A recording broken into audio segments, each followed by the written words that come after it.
ஆண்டவராகிய இயேசு கிறிஸ்து நாமத்தில் உங்களுக்கு என் வாழ்த்துக்கள். இன்னைக்கு ஏன் ஆகாய், சகரியா, மல்கியா 3 புஸ்தகத்தை எடுத்தேன்னா, நம்ம ஏற்கனவே பார்த்தோம். நெகேமியா கேரக்டர் ஸ்டடின்னு தான் பார்த்தோம். முதல்ல யோசிப்பை குறித்து பார்த்தோம். அடுத்து நெகேமியா குறித்து பார்த்தோம். நெகேமியாவும் எஸ்ராவும் ஒரே புஸ்தகம் தான், ஒரிஜினல்ல. நம்மளுடைய அண்டர்ஸ்டாண்டிங் தான் அது ரெண்டு புஸ்தகம் பிரிச்சுட்டாங்க. அதனால தான் எஸ்ராவையும் சேர்த்து பார்த்தோம். இப்போ இந்த ஆகாய், சகரியா, மல்கியா இந்த 3 புஸ்தகமுமே அதோட கனெக்டட் தான். எஸ்ராவு, நெகேமியா அந்த புஸ்தகங்களோட கனெக்ட் பண்ணதான் இந்த இதுவும். அதனால இது சேர்த்து பார்த்தா அதான் கரெக்டாக இருக்கும். ஏன்னா அதோட சேர்ந்தது இந்த 5 புஸ்தகமுமே, நெகேமியா, எஸ்ரா, ஆகாய், சகரியா, மல்கியா இந்த 5 புஸ்தகமுமே ஒரே காலகட்டத்தில் எழுதப்பட்டது. ஒரே ஒரே நோக்கத்தோடு எழுதப்பட்டது. எழுப்புதலை குறித்து எழுதப்பட்டது முக்கியமா. இப்போ இனி வர காலங்கள் இப்போ நம்ம இருக்கிற காலம் ஒரு பெரிய எழுப்புதலின் காலம். ஒரு பெரிய எழுப்புதல் வரப்போகுது. அந்த எழுப்புதல் எப்படி இருக்கும்ன்றதுக்காக தான். அதனால தான் நம்ம இதை குறித்தும் நம்ம தெரிஞ்சுக்கிட்டுறது நல்லது. இதை இல்லை, நான் ஒரு அவுட்லைன் சொல்லிடுறேன். ஏன்னா இது படிக்கிறதுக்கு கொஞ்சம் கஷ்டமாக இருக்கும். ஆகாய் 2 அதிகாரம், மல்கியா 4 அதிகாரம், சகரியா 14 அதிகாரம் இருக்குது. இது எதுக்கு நமக்கு அவசியம் அப்படின்னு கேட்டிங்கன்னா, இது ப்ராஃபஸி. இப்போ நடக்க போகிற காரியத்துக்கும் இதான். இது முதல்லயே சொல்லப்பட்டது, ஏற்கனவே நடந்தது, இனிமேல் நடக்க போகுது. ஆண்டவரை தொழுது கொள்வதற்கு ஜனங்கள் ஆயத்தப்படுத்துறது தான் ஊழியம்ன்றது. அப்போ அதை நம்ம எப்படி பண்ண போகிறோம்ன்றது தான், நம்ம காலகட்டத்தில் அதை எப்படி செய்ய போகிறோம்ன்றது. நான் அதனால் 3 புஸ்தகத்துக்கும் ஒரு அவுட்லைன் கொடுத்துட்டு அதுக்கப்புறம் நான் உள்ளுக்குள்ள வரிசையாக வரேன். நான் ஆகாய் உடைய ஒரு அவுட்லைன், ப்ளூ பிரிண்ட்னு சொல்லலாம். பார்த்தீங்கன்னா முதல்ல 1 முதல் 12 வசனங்கள் உங்கள் வழிகளை சிந்தித்து பாருங்கள் அப்படின்னு ஆண்டவர் சொல்றார். ஆகாய் மூலமா உங்கள் வழிகளை சிந்தித்து பாருங்கள், அனலைஸ் யுவர் வேஸ் அப்படின்ற மாதிரி உங்கள் வழிகளை சிந்தித்து பாருங்க அப்படின்றாரு. அது மொத்தம் ஒரு 5 மெசேஜ் இருக்குது. ஆகாயில 2 அதிகாரம் தான், அதில் ஒரு 5 மெசேஜ் இருக்குது. ஃபர்ஸ்ட் மெசேஜ் உங்கள் வழிகளை சிந்தித்து பாருங்கன்றது. அதே 1 அதிகாரத்தில் 13வது வசனத்துலேருந்து 15வது வசனம் வரை உள்ளது 2வது மெசேஜ். அதில் ஆண்டவர் சொல்றாரு, நான் உங்களோட இருக்கிறேன் அப்படின்றாரு. ஐ எம் வித் யூ, நான் உங்களோடு கூட இருக்கிறேன்றாரு. 2வது அதிகாரம் முதல் 9 வசனங்கள் தேர்ட் மெசேஜ், 3வது மெசேஜ். அதில் எப்படின்னா, அவர்கள் கட்டும் ஆலயத்துடைய மகிமையை குறித்து சொல்றார். இந்த ஆலயத்தை குறித்த மகிமை அதை சொல்றாரு. அதே 2வது அதிகாரம் 10 முதல் 19வது வசனம் வரை 4வது மெசேஜ். அதில் இன்று முதல் நான் உங்களை ஆசீர்வதிப்பேன்றார். 5வது மெசேஜ் 2வது அதிகாரத்திலே 20வது வசனத்திலிருந்து 23வது வசனம் வரைக்கும் செருபாபேலை உயர்த்துவேன்றது. இப்போ அந்த 5 மெசேஜ் தான் ஆகாய் புஸ்தகம். சகரியால பார்த்தீங்கன்னா 1 அதிகாரம் முதல் 6 வசனங்கள் மனம் திரும்ப அழைக்கிறார். Repentance, calling for the repentance. 1 அதிகாரம் 7வது வசனத்துல இருந்து 6 அதிகாரம் 8வது வசனம் வரைக்கும் தரிசனங்கள். ஒரு 8 தரிசனங்களை சகரியா பார்க்கிறார்.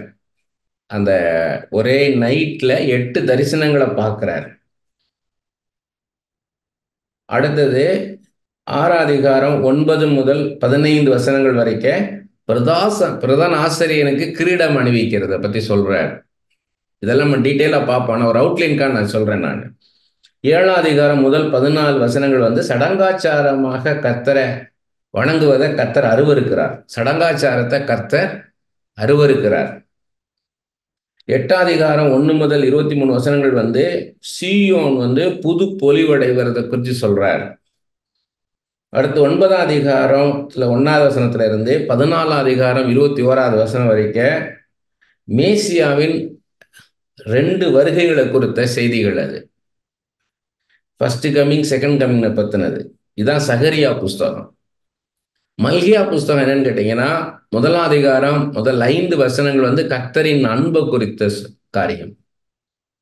1வது அதிகாரம் 6வது வசனத்துல இருந்து 2வது அதிகாரம் 9வது வசனம் வரைக்கும் ஆசாரியரின் பாவங்களையும் சாபத்தும் குறித்து சொல்றார். 2வது அதிகாரம் 10வது வசனத்துல இருந்து 3வது அதிகாரம் 15வது வசனம் வரைக்கும் மக்களின் பாவங்களையும் நியாய தீர்ப்பு குறித்து சொல்றார். அடுத்து 3வது அதிகாரம் 16வது வசனத்திலிருந்து 4வது அதிகாரம் 6வது வசனத்து வரைக்கும் கர்த்தரின் மக்களுக்குள்ள வாக்குறுதிகளை கொடுக்கிறார். இதுதான் அவுட்லைன். இப்போ இந்த அவுட்லைன் தெரிஞ்சுக்கிட்டா உங்களுக்கு ஃபாலோ பண்ண ஈஸியாக இருக்கும். இப்போ முதல்ல ஆகாய் புஸ்தகம். இவங்கெல்லாம் ஒரே காலகட்டத்தில் ஊழியம் பண்ணவங்க. யார்? ஆகாயும் சகரியாவும். நம்ம ஏற்கனவே பார்த்தோம், எஸ்ரா புஸ்தகத்தில் படிக்கும்போது பார்த்தோம், செருபாபேல் தலைமையில் வந்தாங்க. அந்த அடிமைத்தனத்திலேருந்து 70 வருஷம் பாபிலோன் அடிமைத்தனத்திலேருந்து இந்த இஸ்ரவேல் ஜனங்கள் வந்தாங்க. கோரேஸ் ராஜா அவருடைய ஆவி ஆண்டவர் ஏவினார். அதனால் அவர் அனுப்புனார் இவங்களை, நீ உங்கள் நாட்டுக்கு திரும்பி போங்க, உங்கள் ஆலயத்தை கட்டிக்கோங்கன்னு. வந்தவங்க கட்ட ஆரம்பித்தாங்க. ஆனால் சுற்றி இருக்கிறவங்களோட எதிர்ப்புகள் வந்த உடனே கட்டுறதை நிறுத்திட்டாங்க. அப்போ தான் ஆகாயும் சகரியாவும் தீர்க்க தரிசனம் சொல்லி ஜனங்களை உற்சாகப்படுத்தி திரும்பவும் ஆலயத்தை கட்ட வச்சாங்க. அப்போ இந்த ஆகாயுடைய காரியத்தை இப்போ முதல்ல பார்ப்போம். ஆகாயி புஸ்தகம் அதில் பார்த்தீங்கன்னா 1வது அதிகாரம் 1வது வசனம் பார்க்குறேன். இது கர்த்தருடைய ஆலயத்தை திரும்பவும் கட்டுறதுக்காக அழைக்கிறாரு. அப்போ ராஜாவாகிய தரியு அரசாண்ட 2ஆம் வருஷம் 6ஆம் மாதம் 1ஆம் தேதியிலே கர்த்தருடைய வார்த்தை ஆகாய் என்னும் தீர்க்கதரிசியின் மூலமாய் செயல்தியேலின் குமாரனாகிய செருபாபேல் என்னும் யூதாவின் தலைவனுக்கும் யோசதாக்கின் குமாரனாகிய யோசுவா என்னும் பிரதான ஆசிரியனுக்கு உண்டாகி அவர் சொன்னது என்னவென்றால், இதை பார்த்தீங்கன்னா ஆகாய் என்னும் தீர்க்கதரிசி, செருபாபேல் என்னும் யூதாவின் தலைவன், யோசுவா என்னும் பிரதான ஆசாரியன். ஒரு டீம் ஒர்க்குன்றதை ஆண்டவர் காமிக்கிறார். ஆகாய் ஒரு ப்ராஃபட், செருபாபேல் ஒரு கவர்னர், யோசுவா பிரீஸ்ட். அப்போ இவங்க எல்லா காரியமும் இருக்குது. இதில் பொலிட்டிக்கல், ரிலிஜியஸ் எல்லாமே இருக்குது. இப்படி எல்லாம் தான் இருக்குன்றதான் இன்னைக்கு காலகட்டத்துக்கான காரியம் இது. அப்போ 2வது வசனம் பாருங்க. இந்த ஜனங்கள் கர்த்தருடைய ஆலயத்தை கட்டுகிறதற்கு ஏற்ற காலம் இன்னும் வரவில்லை என்கிறார்கள் என்று சேனைகளின் கர்த்தர் சொல்லுகிறார். கர்த்தருடைய ஆலயத்தை கட்டுகிறதற்கு இது கர்த்தரே சொல்ற மாதிரி நம்ம இதை பார்க்கணும். ஏன்னா என்ன சொல்ற, கர்த்தர் என்ன சொன்னார்ன்றத சொல்றார். அப்ப ஆண்டவர் என்ன செய்கிறார்னா, என்னுடைய ஆலயத்தை கட்டுகிறதற்கு ஏற்ற காலம் இன்னும் வரவில்லை என்கிறார்கள். என் ஆலயத்தை கட்டுறதுக்கு நேரம் வரலன்றாங்கன்ட்டு. அப்ப என்ன அர்த்தம்? இவரு காலம் வந்துருச்சு, அவருடைய ஊழியத்தை செய்யக்கூடிய காலம் வந்துருச்சு. ஆனா ஜனங்கள் இன்னும் வரலன்னு சொல்லி உட்கார்ந்துருக்காங்கன்றாரு. ஆனாலும் ஆகாய் என்னும் தீர்க்கதரிசியின் மூலமாய் கர்த்தருடைய வார்த்தை உண்டாகி அவர் சொல்லுகிறார், இந்த வீடு, அதாவது கர்த்தருடைய ஆலயம், இந்த வீடு பாழாய் கிடக்கும் போது நீங்கள் மச்சுப்பாவப்பட்ட உங்கள் வீடுகளில் குடியிருக்கும்படியான காலம் இதுவோ. இன்னைக்கு நிறைய பேர் என்ன பண்ணுவாங்கன்னா, அவங்க அந்த காலகட்டத்தில் தான் இப்போ இருக்குது. அந்த காலகட்டம் என்ன இருந்துச்சுன்னா, இவங்க அடிமைத்தனத்திலிருந்து வந்தாங்க. ஆனா ஆண்டவருடைய ஆலயத்தை கட்டணும். ஆலயம்ன்றது வெறும் ஆலயம் இல்லை, ஆண்டவரை தொழுது கொள்ளணும், ஆண்டவரை நம்ம ஆராதிக்கணும். ஏன்னா அவர் தான் அவரை ஆதாரம் வச்சுதான் நம்ம வாழ்றோம். He is the centre of our life. அவரை நம்ம தொழுது கொள்ளணும், அவரை நம்ம ஆராதிக்கணும். அது இல்லை அவங்களுக்கு. எனக்கு ஒரு வேலை இருக்குது, எனக்கு ஒரு வீடு இருக்குது, அதனுடைய அவங்க செல்ஃப் சஃபிஷியன்ட் ஆயிட்டாங்க. அது மாதிரிதான் இன்னைக்கு இருக்குதுன்றதான் அதை ஆண்டவர் காமிக்கிறாரு. எனக்கு ஒரு வேலை இருந்தா போதும், என் குடும்பத்தை நடத்தினா போதும்னு அப்படி ஆயிட்டாங்க. இவங்க என்ன தெரியலன்னா, யார் இந்த வீட்டையும் இந்த வேலையும் இந்த பணத்தையும் இந்த சம்பாதிக்கத்தக்கதான பலனை கொடுத்ததோ அவரை தொழுதுகொள்ளுன்றதை விட்டுட்டாங்க, சோர்ஸை விட்டுட்டாங்க, மீன்ஸை பிடிச்சிக்கிட்டாங்க. யாரு கொடுக்கிறாரோ அவரை விட்டுட்டாங்க. இன்னைக்கு நம்ம அப்படிதான் இருக்கிறோம். ஆண்டவர்கிட்ட எல்லாம் வாங்குறோம், அவருக்கு தேவை இருக்குதா? சிலுவையில் சொல்றார், தாகமா இருக்கிறேன்றாரு. தாகமா இருக்கிறேன்னா என்ன தாகம்? அவர் ஆத்மாவில் குறிச்ச தாகம். ஒருவனும் கெட்டு போவது பிதாவின் சித்தம் அல்ல. 2000 வருஷத்துக்கு முன்பாக இயேசு கிறிஸ்துவாய் இருந்து வாழ்ந்து காமிச்சிட்டு போயிட்டார். அவரு ஜனங்களுக்கு ரட்சிப்பு அவசியம், ரட்சகர் வேணும். எல்லாருக்குமே ஒரு அற்புதம் நடக்க வேண்டி இருக்குது. ஒரு தேவையோட தான் இருக்காங்க மனுஷங்க. அவர் அவசியம், ஆண்டவர் அவசியம். இதை சொல்றதான் ஊழியம். ஆனா அதை நம்ம சொல்றதுக்கு நம்மளுக்கு ஆர்வம் இல்லாம இருக்கிறோம் நம்ம. அதைத்தான் சொல்றார். இப்போதும் சேனையின் கர்த்தர் சொல்லுகிறார், உங்கள் வழிகளை சிந்தித்து பாருங்கள். Analyse your ways. உங்கள் வழிகளை சிந்தித்து பாருங்க, உங்க வாழ்க்கையை யோசித்து பாருங்கன்றாரு. நீங்கள் திரளாய் விதைத்தும் கொஞ்சமாய் அறுத்து கொண்டு வருகிறீர்கள். நீங்க நிறைய விதைக்கிறீங்க, ஆனா பலன் கொஞ்சம் தான் கிடைக்குது. நீங்கள் புசித்தும் திருப்தியாகவில்லை. நீங்க சாப்பிட்டாலும் திருப்தியா இல்லை, திருப்தி திருப்தி அடையல. குடித்தும் பரிபூர்ணம் அடையவில்லை. நீங்கள் வஸ்திரம் உடுத்தியும் ஒருவனுக்கும் குளிர் விடவில்லை. கூலியை சம்பாதிக்கிறவன் பொத்தலான பையிலே போடுகிறவனாய் அதை சம்பாதிக்கிறான். அதிருப்தியா இருக்கிறோம் நம்ம, எதுலையுமே திருப்தி இல்லை. நம்ம நம்ம நம்ம நினைக்கிற மாதிரி ஒரு பூர்ணமா இருக்கிறோமா? இல்ல, கஷ்டம் இருக்குது, குறைகள் இருக்குது. ஏன் அப்படின்றாரு. உங்கள் வழிகளை சிந்தித்து பாருங்கள். திரும்பவும் சொல்றாரு, உங்கள் வழிகளை சிந்தித்து பாருங்க, ஏன் அப்படி இருக்குது யோசிங்கன்றாரு என்று சேனைகளின் கர்த்தர் சொல்லுகிறார். நீங்கள் மலையின் மேல் ஏறி போய் மரங்களை வெட்டி கொண்டு வந்து ஆலயத்தை கட்டுங்கள், அதன் பேரில் நான் பிரியமாய் இருப்பேன், அதனால் என் மகிமை விளங்கும் என்று கர்த்தர் சொல்லுகிறார். என் ஆலயத்தை கட்டுங்க, என் ஊழியத்தை செய்யுங்க, என் ராஜ்யத்தை கட்டுங்கன்றாரு. என்னை குறித்து ஜனங்கள் மத்தியில போய் பேசுங்க, ஜனங்க மத்தியில் என்னை குறித்து பேசுங்கன்றாரு. ஊழியம் செய்யுங்க, அதான் ஊழியம். அப்ப அதுல நான் பிரியமா இருப்பேன், என் மகிமை வழங்கும். நான் யார் என்றத, என் மகத்துவத்தை எல்லாரும் பார்ப்பாங்கன்றாரு. அதிகமாய் வரும் என்று நீங்கள் எதிர்பார்த்திருந்தோம், இதோ கொஞ்சமாய் கிடைத்தது. இதோ அதிகமாய் வரும் என்று நீங்கள் எதிர்பார்த்திருந்தோம், இதோ கொஞ்சம் கிடைத்தது. நீங்கள் அறுத்து வீட்டுக்கு கொண்டு வந்தோம், நான் அதை ஊதி போடுகிறேன். எது நிமித்தம் என்றால், என் வீடு பாழாய் கிடக்கும் போது நீங்கள் எல்லாரும் அவனவன் தன் தன் வீட்டிற்கு ஓடி போகிறீர்களே, இதன் நிமித்தம் என்று சேனையில் கர்த்தர் சொல்லுகிறார். என் வீடு பாழா கிடக்குது, என் ஊழியத்தை எடுத்துச்சு யாரும் இல்லை, என் காரியமா யார் போவான்றார் ஏசாயா தீர்க்கதரிசிகிட்ட. என் காரியமா யார் போவா, என்னை அனுப்பும் அப்பான்னு ஏசாயா சொன்னார். அப்படி போல எதிர்பார்க்கிறாரு ஆண்டவர் நம்மள்கிட்ட. அப்ப ஏற்கனவே ஊழியம் நடந்துட்டு இருக்கு இல்லையா அப்படின்னு நம்ம கேட்கலாம். ஆரோனை போல தேவனால் அழைக்கப்பட்டால் தானே இந்த கனமான ஊழியத்தை செய்ய முடியும், தானாக ஊழி செய்ய முடியாதுல்லன்னு. ஆனா ஆண்டவர் அதான் சொல்றாரு. நீங்க அப்படி நடக்கும்னு நினைச்சா ஆண்டவரே உங்களை கூப்பிடுறாரு. ஆண்டவர் அழைக்கிறார், இயேசு அழைக்கிறார். நம்ம அப்படி நினைச்சிட்டு உட்காந்துட்டோம். நம்ம மைண்ட் செட்டு, அவங்க பண்ணுவாங்க, அவங்க கட்டுவாங்க ஆலயத்தை, அவங்க ஆண்டோடைய ராஜ்யத்தை கட்டுவாங்க அப்படின்னு நம்ம உட்கார்ந்து இருக்கிறோம். ஆனா ஆண்டவர் நம்மளை கூப்பிடுறாரு பாருங்க. ஆதலால் உங்கள் மேல் இருக்கிற வானம் பனியை பெய்யாமலும் பூமி பலனை கொடாமலும் போயிற்று, அதனாலதான் அவன் வாழ்க்கை வறட்சியா இருக்குன்றாரு. நான் நிலத்தின் மேலும் மலைகளின் மேலும் தானியத்தின் மேலும் புது திராட்சரசத்தின் மேலும் எண்ணெயின் மேலும் பூமி விளைகிற எல்லாவற்றின் மேலும் மனுஷனின் மேலும் மிருகங்களின் மேலும் கைப்பாடு அனைத்தின் மேலும் வறட்சியை வருவித்தேன் என்றார். ஏன்னா உங்களை ஆசீர்வதிக்க முடியல, என்னால ஆசீர்வதிக்க முடியல. என்னை தேடல, தேடுங்கள் கண்டடைவீர்கள்னாரு. தேடுறதுனால நம்ம என்னை கண்டடைய முடியல. ஏன்னா வானத்து பனியாய் முன்மாரியாய் பின்மாரியாய் ஆசீர்வாதமான மழையாய் அவர் தான் இறங்கி வரணும். அவர் வந்தாதான் ஆசீர்வாதம். ஆனா அவருக்கு நம்ம இடம் கொடுக்கலன்றார். அப்பொழுது செயல்தேலின் குமாரனாகிய செருபாபேலும் யோசதாக்கின் குமாரனாகிய யோசா என்னும் பிரதான ஆசாரியனும் ஜனத்தில் மீதியான அனைவரும் தங்கள் தேவனாகிய கர்த்தருடைய சத்தத்துக்கும் தங்கள் தேவனாகிய கர்த்தர் அனுப்பின ஆகாய் என்னும் தீர்க்கதரிசியினுடைய வார்த்தைகளுக்கும் செவி கொடுத்தார்கள். ஜனங்கள் கர்த்தருக்கு முன்பாக பயந்திருந்தார்கள். இப்பதான் அதை கவனிக்க ஆரம்பிக்கிறாங்க. ஆகாய் சொல்றத, ஆமாம் சொல்றது கரெக்ட் தானே, நம்ம ஏன் கஷ்டப்படுறோம், ஆண்டவரை தேடல, ஆண்டவர் நம்ம ஆராதிக்கலன்னு. அப்பொழுது கர்த்தருடைய தூதனாகிய ஆகாய் கர்த்தர் தூதனுப்பிய வார்த்தையின்படி ஜனங்களை நோக்கி, நான் உங்களோடு கூட இருக்கிறேன் என்று கர்த்தர் சொல்லுகிறார் என்றான். பாருங்க, ஆண்டவர் சொல்றார், நான் உங்களோட இருக்கிறேன், நீ ஊழியத்துக்கு வாங்க, என் ராஜ்யத்தை கட்டுங்க, நான் உங்களோட இருக்கிறேன்றார். பின்பு கர்த்தர் செயல்தேலின் குமாரனாகிய செருபாபேல் என்னும் யூதாவின் தலைவனுடைய ஆவியையும் யோசதாக்கின் குமாரனாகிய யோசா என்னும் பிரதான ஆசாரியனுடைய ஆவியையும் ஜனத்தில் மீதியான எல்லாருடைய ஆவியும் எழுப்பினார். அவர்கள் தங்கள் தேவனாகிய சேனைகளுடைய கர்த்தரின் ஆலயத்திலே வேலை செய்தார்கள். இப்ப எல்லாம் வேலை பார்க்குறாங்க.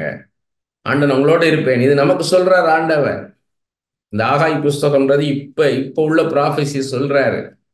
நீங்க வாங்க ஊழியத்தை செய்யுங்க, நான் உங்களோட இருந்து அந்த ஊழியத்தை செய்ய நான் உங்களுக்கு உதவி செய்யறேன்.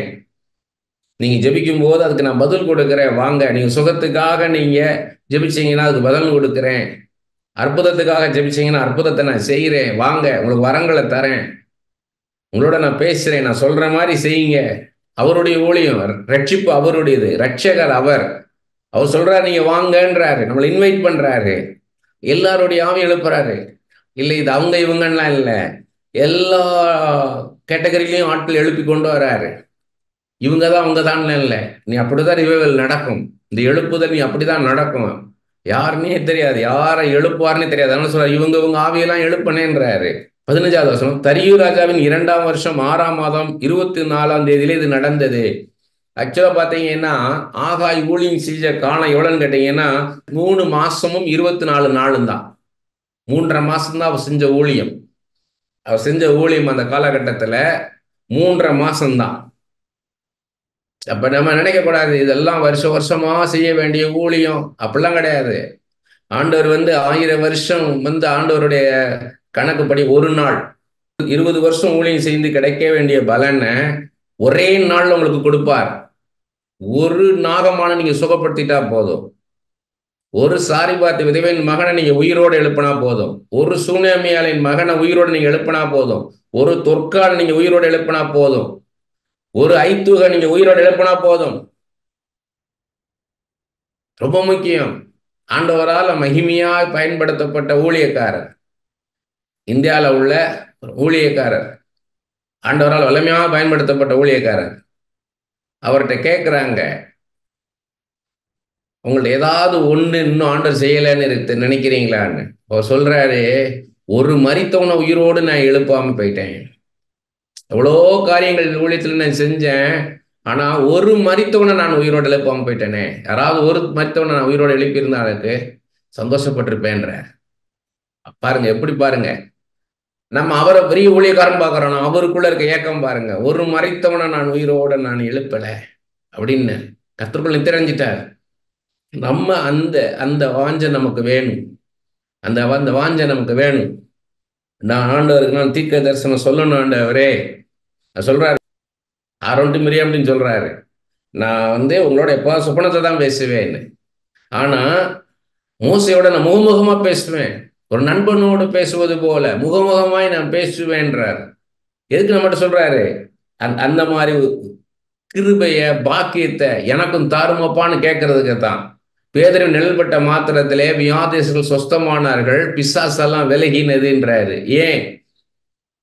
பவுலின் உருமால்களின் கச்சங்களையும் கொண்டு போய் போட்ட போது பிசாசுகள் அவர் சரீரத்தை விட்டு விலகினது, வியாதிகள் அவர்களை விட்டு விலகினது. பவுலின் கைகளை கொண்டு விசேஷித்த அற்புதங்களை செய்தேன்றாரு. எதுக்கு நம்மகிட்ட சொல்றாரு? இதை கேட்டு பெற்றுக்கொள். நம்ம ஜெபிக்கணும். அதுக்குன்னா என்ன அர்த்தம்? பேதுரு நிழல்பட்ட மாத்திரம் தான். பேரு போகும்போது அந்த நிழல்பட்டவங்க அப்படி இல்லை. பேதுரு ஒரு தெருவில் நடந்து போனாலே அந்த தெருவில் இருக்கிற எல்லா வியாதிகளும் சுகமாவாங்க. அவங்க வீட்டுக்குள்ள இருந்தாலும் சரி, வீட்டுக்கு வெளியே இருந்தாலும் சரி, அந்த வியாதி பூரா சுகமாக. அந்த அளவுக்கு தேவ வல்லமை கடந்து வரும், தேவ பிரசன்னம் கடந்து வரும். அதை நீங்க ஜெபிக்கணும். இது எனக்கு எனக்கு இந்த வல்லமை எனக்கு தாரும் அப்பா, எனக்கு இந்த வல்லமையை தாரும். நான் போய் நிக்கிற இடத்துல தேவ பிரசன்னம் இறங்கி வரணும். நான் எந்த இடத்துல இருந்தாலும் சரி, அந்த இடத்துல தேவ பிரசன்னம், தேவ வல்லமை கடந்து வரணும் அப்பா. ஸ்மித் விகல்ஸ்வர்த்தை பத்தி சாட்சி. அவர் ஒரு தடவை ஒரு ட்ரெயின்ல பிரயாணப்படுறதுக்காக ஏறி உட்கார்றாரு. உட்கார்ந்து இருக்காரு. முதல்ல பக்கத்துல இருக்கவங்க அழ ஆரம்பிக்கிறான், அடுத்து இந்த பக்கத்துல உட்காந்துருக்கவன் அழ ஆரம்பிக்கிறான், அடுத்து எதிர்த்தாப்புல உட்காந்துருக்கவன் அழ ஆரம்பிக்கிறான், அடுத்து அந்த பக்கம் உட்காந்து எல்லாரும் அழ ஆரம்பிக்கிறாங்க. எல்லாம் தங்கள் பாவத்தை உணர்ந்து, தங்கள் பாவி என்ற அந்த உணர்வு எல்லாரும் முழங்கால் படிட்டு அழுது பாவத்தை அறிக்கை செய்து மன்னிப்பு கேட்கிறாங்க, மனம் திரும்புறாங்க. ஸ்மித் விகல்ஸ்வர்த் ஒண்ணுமே பேசல. அந்த பிரசன்னம், அதுதான் நம்ம வாஞ்சிக்கணும். நம்ம அதுக்காக எனக்கு தாருமையான்னு, நான் கேளுங்கள் கொடுக்கப்படும், கேட்டுக்கொள்ளுகிற எவனும் பெற்றுக்கொள்வான், தட்டுகிறவனுக்கு திறக்கப்படும், தேடுகிறவன் கண்டடைவான், தாகமா இருக்கிறவன் என்னிடத்தில் வரக்கடவன்னாரு. நமக்கு அந்த தாகம் வேணும், அந்த வாஞ்சை வேணும், டெஸ்பரேட்டா கேட்கணும். யாக்கோபு என்னை ஆசீர்வதித்தாலோட போக விடேன்னாரு. ஆனா ஓசியா சொல்றாரு, அவன் கெஞ்சி மன்றாடினான்றார். கெஞ்சி மன்றாடினான். கெஞ்சி மன்றாடின, எனக்கு அந்த வல்லமை தாரும் ஐயா. ஏன்னா இனி அற்புதங்களினாலும் அடையாளங்களினாலும் வசனத்தை நம்ம உறுதிப்படுத்தணும். 2 விதம். ஒன்னு, யோவான் எழுதின சுவிசேஷம் 1ஆம் அதிகாரத்துல நாத்தான்வேலுக்கு ஒரு தீர்க்க தரிசனம் மூலமாக தன்னை வெளிப்படுத்துறார். அடுத்து லூக்கா 5ஆம் அதிகாரத்துல பேதுருக்கு ஒரு அற்புதத்தின் மூலமாக தன்னை வெளிப்படுத்துறார். அப்படி போல 2 காரியம். நம்ம தீர்க்க தரிசனம் சொல்றது துல்லியமாய் தீர்க்க தரிசனம் சொல்லணும். ஒரு மனுஷனுடைய இருதயத்தின் அந்தரங்கங்களையும் நம்ம வெளிப்படுத்தும் போது அவன் தலைகுப்புற விழுந்து வணங்குவான், இவர்களுடைய தேவனே மெய்யான தேவன் என்று. அற்புதங்களினாலும் அடையாளங்களினாலும் வசனத்தை நம்ம உறுதிப்படுத்தணும். மார்க் 16:20 சொல்லியிருக்காரு இல்லையா? அப்ப அதை நம்ம கேட்கணும். ஆண்டவரே இப்படி போல ஊழியம் செய்யணும் அப்பா, அதுதான் சொல்றாரு. அந்த ஆகாய் புஸ்தகம் நமக்காக ஆண்டவர் பேசிட்டு இருக்கிறார். இது ஒரு தீர்க்க தரிசன புஸ்தகம். இன்னைக்கு நடக்க போற காரியத்தை சொல்லிட்டு இருக்கிறாரு. தீர்க்கதரிசி வேணும், ஒரு ப்ராஃபட் வேணும், ஒரு பிரீஸ்ட் வேணும், ஒரு லீடர் வேணும். அட்மினிஸ்ட்ரேஷன் நடக்கணும். அங்க நெகேமியா மாதிரி, செருபாபேல் மாதிரி லீடர்ஸ் இருக்கணும். அங்க எஸ்ரா மாதிரி, யோசா மாதிரி அங்க பிரீஸ்ட் இருக்கணும், டீச் பண்ணணும். ப்ராஃபிட்ஸ் வேணும். ஆகாய் மாதிரி, சகரியா மாதிரி, மல்கியா மாதிரி அங்க ப்ராஃபிட்ஸ் கொண்டாடுவார் ஆண்டவர். இதெல்லாம் ஆண்டு செய்ய போறார். அது நமக்கு அது வேணும். முர்தேகாய் எஸ்தர்ட்ட சொன்ன மாதிரி சொல்றார் ஆண்டவர், இந்த காலகட்டத்திலே நீ எழும்பணும். நீ எழும்பலைன்னா இன்னொருத்தரை எழுப்புவார் கர்த்தர். நம்ம எழும்பணும். எனக்கு வராது, நம்மளை பார்க்க கூடாது. ஆபிரகாம் தன் சரீரத்தை பார்க்கல, சாராளுடைய செத்து போன சரீரத்தை பார்க்கல. தன் சரீரம் செத்து போனதையும் பார்க்கல, சாராளுடைய சரீரம் செத்து போனதையும் ஆபிரகாம் பார்க்கல. சொல்லுகிற கர்த்தர் யார்?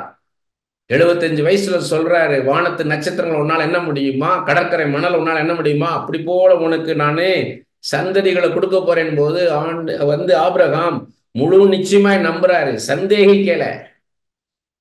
ஏன்னா சொல்லுகிறவர் யார்? அந்த தெய்வம், அவரால முடியும். விசுவாசித்தார், அது அவருக்கு நீதியாக எண்ணினார் என்ற. அது ஆபிரகாமுக்காக மாத்திரமல்ல, நம் எல்லாருக்காகவும் எழுதப்பட்டிருக்கின்றாரு. ரோமர் 4ஆம் அதிகாரத்துல பவுல் சொல்றாரு, நம்ம இறங்கணும். நம்ம இறங்கும் போது யோர்தான்ல நம்ம கால் பட்டோன்னே யோர்தான் நதி 2ஆ பிரியும். எல்லாரும் மோசே என்ன சொன்னார்? நான் திக்குவாய், நான் மந்தனாகுனார். ஆனா அந்த மோசை எடுத்துதான் வல்லமையான தீர்க்கதரிசியா பயன்படுத்தினார். முகமுகமா பேசினார். அவரை கொண்டு செய்த அற்புதங்களும் அடையாளங்களோ வேற யாரையும் வச்சு செய்யல. இப்படி போல ஒரு தீர்க்கதரிசி இதுவரை இனிமேல் எழும்ப போவதில்லை என்ற அளவுக்கு நான் பயன்படுத்தினேன் என்றார். அப்படி போல நம்மளை பயன்படுத்துவார். ஆமோஸ் பாருங்க, காட்டத்தி பழங்களை பொறுக்கிக்கிட்டு மந்த மேய்ச்சிக்கிட்டு இருந்தேன்றாரு. கர்த்தரினை அழைத்து தீர்க்க தரிசனம் சொல்ல வைத்தார். நம்மளை எல்லாமே கருவில் உருவாக்கும்னே தெரிந்து கொள்கிறார். ஆனா நமக்கு தெரியுது கிடையாது. எம்மா ஒரு சிஷ்யர்களோடு இருந்த மாதிரி நம்மளோட இருக்கிறார், நமக்கு தெரியல. ஆண்டவர் எடுத்து பயன்படுத்தும் போதான் தெரியும். ஆண்டவர் எடுத்து வல்லமையா பயன்படுத்துவார். ரட்சகர் அவரு, ரட்சிப்பு அவருடையது. அவர் தான் அற்புதங்களை செய்ய முடியும். அவர் தான் தீர்க்கதரிசி. ஒரு சரீரம் அவசியம் அவருக்கு. அவருக்கு ஒரு சரீரத்தை மட்டும் கொடுத்தா போதும். நம்ம என்ன நினைக்கிறோம்னா, நடக்கிற ஊழியங்களை பார்த்துட்டு இவங்க இதெல்லாம் அப்படின்னு நினைக்கிறேன். இல்ல, இனி நடக்க போற ஊழியம் வேற. அதுதான் இப்ப ஆகாய் சொல்றாரு. 2ஆம் அதிகாரம் பாருங்க, 7ஆம் மாதம் 21ஆம் தேதி ஆகாய் என்னும் தீர்க்கதரிசியின் மூலமாக கர்த்தருடைய வார்த்தை உண்டாயிற்று. அவர், நீ செயல்தியலின் குமாரனாகிய செருபாபேல் என்னும் யூதாவின் தலைவனோடும் யோசதாக்கின் குமாரனாகிய யோசுவா என்னும் பிரதான ஆசாரியனோடும் ஜனத்தில் மீதியானோடு சொல்ல வேண்டியது என்னவென்றால், இந்த ஆலயத்தின் முந்தின மகிமையை கண்டவர்களில் உங்களுக்குள்ளே மீந்திருக்கிறவர்கள் யார்? இப்பொழுது இது உங்களுக்கு எப்படி காண்கிறது? அதற்கு இது உங்கள் பார்வையில் ஒன்றுமில்லாதவர்கள் காண்கிறது அல்லவா?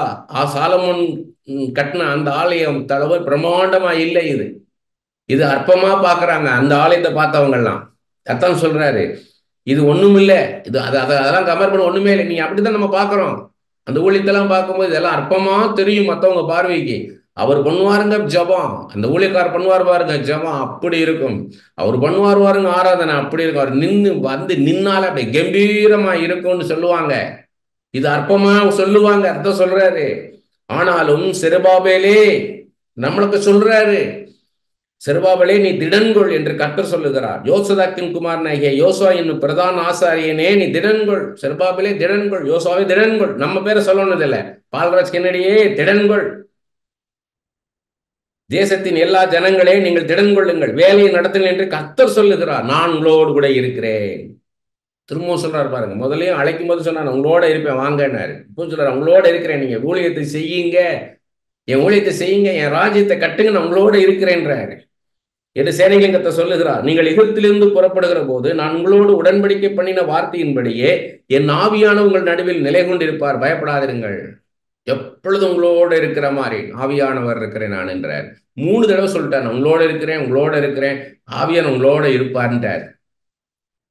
சேனைகளின் கர்த்தர் சொல்லுகிறார், கொஞ்ச காலத்துக்குள்ள இன்னும் ஒரு தடவை நான் வானத்தையும் பூமியும் சமுத்திரத்தையும் வெட்டாந்தரையும் அசைய பண்ணுவேன்.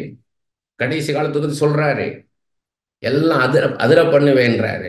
சகல ஜாதிகளையும் அசைய பண்ணுவேன், சகல ஜாதிகளாலும் விரும்பப்பட்டவர் வருவார், இந்த ஆலயத்தை மகிமையினால் நிரம்ப பண்ணுவேன் என்று சேனையின் கர்த்தர் சொல்லுகிறார். என் மகிமை நான் வெளிப்படுத்துவேன்ற, என் ஊழியத்தை நீங்க செய்யுங்க, அந்த ஊழியத்துல என் மகத்துவத்தை நான் வெளிப்படுத்துவேன்ற. அப்படின்னு என்ன அர்த்தம்? நீங்க ஒரு வியாதியஸ்தவனுக்காக நீங்க ஜெபிக்கும் போது அங்க சுகத்தை கொடுத்து அவர் வெளிப்படுத்துவார். ஒரு அற்புதத்துக்காக நீங்க ஜெபிக்கும் போது அந்த அற்புதத்தை செய்து அவருடைய மகிமையை வெளிப்படுத்துவார், மகத்துவத்தை வெளிப்படுத்துவார். அதான் சொல்றாரு, என் மகிமையினால நான் நிரப்புவேன்றார். வெள்ளியும் என்னுடையது, பொண்ணும் என்னுடையது என்று சேனையின் கர்த்தர் சொல்லுகிறார்.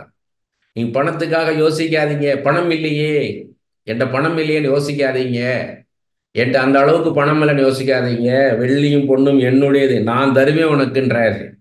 முந்தின ஆலயத்தின் மகிமையை பார்க்கிலும் இந்த பிந்தின ஆலயத்தின் மகிமை பெரிதா இருக்கும் என்று சேனைகளின் கர்த்தர் சொல்லுகிறார். பாருங்க எப்படி சொல்றார் பாருங்க. இதுவரைக்கும் செய்த ஊழியத்துல இருந்தெல்லாம் என் மகிமை வெளிப்பட்டதை காட்டிலும் உங்களை கொண்டு நான் செய்ய போகிற ஊழியத்துல என் வெளிப்பட போற என் மகிமை பெரிதா இருக்கும்ன்றார். நான் சொன்னேன், இந்த ஊழியக்காரர் ஆண்டவரால் வலிமையாக பயன்படுத்தப்பட்ட ஊழியக்காரர், நல்ல தீர்க்கதரிசி, நல்ல அப்போஸ்தலன், அநேக ஊழியக்காரர்களை உருவாக்கினவர், அநேக ரட்சிப்பு நடத்தினவர். ஆனா அவருக்குள்ள ஏக்கம், மரித்தோன் உயிரோட நான் எழுப்பலையேன்னு. நமக்கு அந்த கிருபையை தருவார். ஒரு மரித்தவன் உயிரோடு நீங்க எழுப்பினா போதும். ஒரு குருடனுக்கு நீங்க கண்ணை தொட்டு செபிக்கும் போது அவன் கண்ணு திறந்துருச்சுன்னா போதும். ஒரு செவிடனுக்கு நீங்க காதை தொட்டு ஜெபிக்கும் போது எப்பத்தா திறக்கப்படுவாயின்னு காது திறந்துருச்சுன்னா போதும். ஒரு ஊமைக்கு பேசினா போதும், ஒரு ஊனை எழும்பி நடந்தானா போதும். எப்படி யோசித்து பாருங்க, ஒரு மரித்தவன் உயிரோட எழும்பினானா போதும்.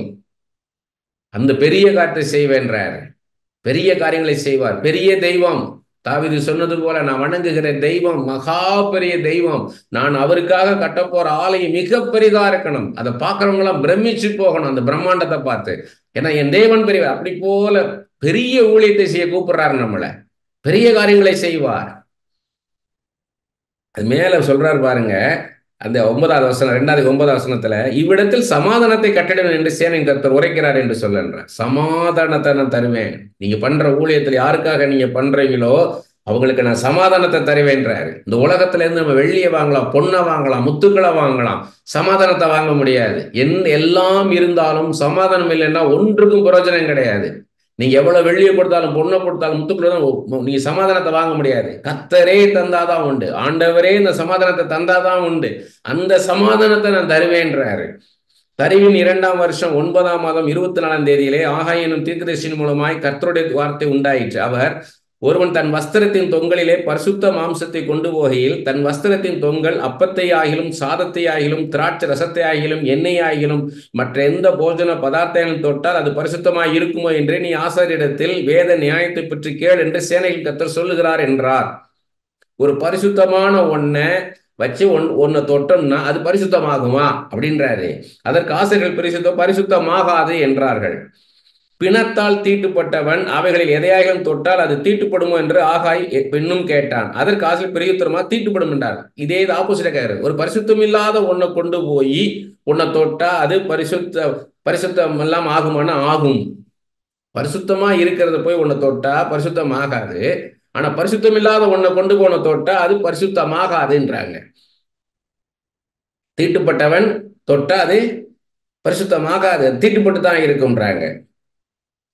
அப்பொழுது ஆகாய், அப்படியே இந்த ஜனங்களும் இந்த ஜாதியாரும் என் சமூகத்தில் இருக்கிறார் என்று கர்த்தர் சொல்லுகிறார். அவர்களுடைய கைகளின் எல்லா கிரியைகளும் அப்படியே இருக்கிறது. அவர்கள் அங்கே கொண்டு வந்து படைக்கிறதும் தீட்டுப்பட்டு இருக்கிறது. எதுக்கு சொல்றாருன்னா, ஜனங்க கொண்டு வர்றது தீட்டுப்பட்டதை கொண்டு வராங்க, என்னை தீட்டுப்படுத்துறாங்க அப்படின்னு சொல்றாரு. இப்போதும் கர்த்தருடைய ஆலயத்தை கட்டும்படி ஒரு கல்லின் மேல் ஒரு கல் வைக்கப்பட்டது முதல் நடந்ததை உங்கள் மனதிலே சிந்தித்து பாருங்கள். இப்பொழுதும் நீங்க செய்யறதை யோசித்து பாருங்க. அந்த நாட்கள் முதல் ஒருவன் 20 மரக்காலாக கண்ட அம்பாரண்டத்தில் வந்தபோது 10 மரக்கால் மாத்திரம் இருந்தது. ஒருவன் ஆலையின் தொட்டியில் 50 குடம் உள்ள ஆலையினிடத்தில் வந்தபோது 20 குடம் மாத்திரம் இருந்தது. எல்லாம் குறைவா இருக்குது. கருக்காயினாலும் விஷப்பணியினாலும் கல்மழையினாலும் உங்களை உங்கள் கைகளின் வேலையிலெல்லாம் அடித்தேன். ஆனாலும் நீங்கள் என்னிடத்தில் மனதை திருப்பாமல் போன என்று கர்த்தர் சொல்ல. எவ்வளவு கஷ்டப்பட்டு ஏன்ட்ட வரல ஜனங்க. அதான் ஆண்டவர் சொல்றார். அவங்க செய்யறாங்க, அந்த செய்யறதுக்கான பலன் கிடைக்க மாட்டேங்குது. அப்போ கூட என்கிட்ட வரலன்றார். இப்போதும் இதற்கு முந்தின காலத்தில் நடந்ததை உங்கள் மனதிலே சிந்தித்து பாருங்கள். இப்ப நீங்க பாஸ்ட யோசித்து பாருங்கன்றாரு. 9ஆம் மாதம் 24ஆம் தேதியாகிய இந்நாள் முதல் கர்த்தருடைய ஆலயத்தின் அஸ்திவாரம் போடப்பட்ட அந்நாள் வரைக்கும் சென்ற காலத்தில் நடந்ததை உங்கள் மனதிலே சிந்தித்து பாருங்கள். களஞ்சியத்தில் இன்னும் விதைத்தானியம் உண்டோ? திராட்சை செடியும் அத்திமரமும் மாதுளஞ்செடியும் ஒலிவு மரமும் கனி கொடுக்கவில்லையே. நான் இன்று முதல் உங்களை ஆசிரிப்பேன் என்று சொல்லுகிறார் என்றான். இதான் பாருங்க, ஆண்டவர் அருகே சொல்றார் பாருங்க.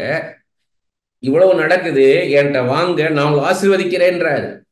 குறைவோடு இருக்கிறீங்க, உங்க வாழ்க்கையில குறைவோடு இருக்கிறீங்க, உங்களை நான் ஆசீர்வதிக்கிறேன். நீங்க வாங்க, என் வேலையை செய்யுங்க, நான் உங்களை ஆசீர்வதிக்கிறேன்றார். என் ஊழியத்தை செய்யுங்க, என்னை பத்தி மற்றவங்களுக்கு போய் பேசுங்கன்றாரு. அப்ப நீங்க இதெல்லாம் செஞ்சாதான் நான் உங்களை ஆசீர்வதிப்பேன். நீங்க செய்ய ஆரம்பிக்கும் போதே ஆசீர்வதிப்பேன்ட்டார். இன்று முதல் நான் உங்களை ஆசீர்வதிப்பேன். நீங்க செய்து முடிச்சுட்டு வாங்க, நான் உங்களை ஆசீர்வதிக்க அப்படி சொல்லல. நீங்க செய்ய ஆரம்பிங்க. நீங்க யோர்தான்ல காலை தூக்கி வைங்க. உங்க காலை எடுத்து வைக்கும் போது யோர்தான் ரெண்டா பிரியும். நீங்க ஊழியம் செய்ய ஆரம்பிங்க, நான் உங்களை ஆசீர்வதிக்கிறேன்றார். ஆசீர்வாதம் ஆசீர்வதிக்க ஆரம்பிப்பேன்னு சொல்லல. முழு பரிபூர்ணம் உள்ள தேவன் அவர். முழுமையான அந்த ஆசீர்வாதத்தை தரேன்றார். 24ஆம் தேதியாகிய அந்நாளிலே கர்த்தருடைய வார்த்தை 2ஆம் விசை ஆகாய் என்பவனுக்கு உண்டாகிய அவர், நீ யூதாவின் தலைவனாகிய செருபாபேலுடைய சொல்ல வேண்டியது என்னவென்றால், நான் வானத்தின் பூமியை அசைய பண்ணி ராஜ்யங்களின் சிங்காசனத்தை கவிழ்த்து ஜாதிகளுடைய ராஜ்யங்களின் பலத்தை அழித்து ரதத்தையும் அதில் ஏறி இருக்கிறவர்களையும் கவிழ்த்து போடுவேன். குதிரைகளுடைய அவர்களின் மேல் ஏறி இருப்பவர்களும் அவரவர் தங்கள் தங்கள் சகோதரின் பட்டயத்தினாலே விழுவார்கள். உங்களுக்கு எதிராக வரவங்க எல்லாரையும் நானு அழிச்சு போடுவேன்றாரு. சேனைகளின் கர்த்தர் சொல்லுகிறார், செயல்தேவின் குமாரனாகிய செருபாபேலும் என் ஊழியக்காரனே, உன்னை நான் அந்நாளிலே சேர்த்துக் கொண்டு உன்னை முத்திரை மோதிரமாக வைப்பேன் என்று கர்த்தர் சொல்லுகிறார். சிக்னெட் ரிங் அப்படின்னு இருக்கு இங்கிலீஷ் பைபிள்ல.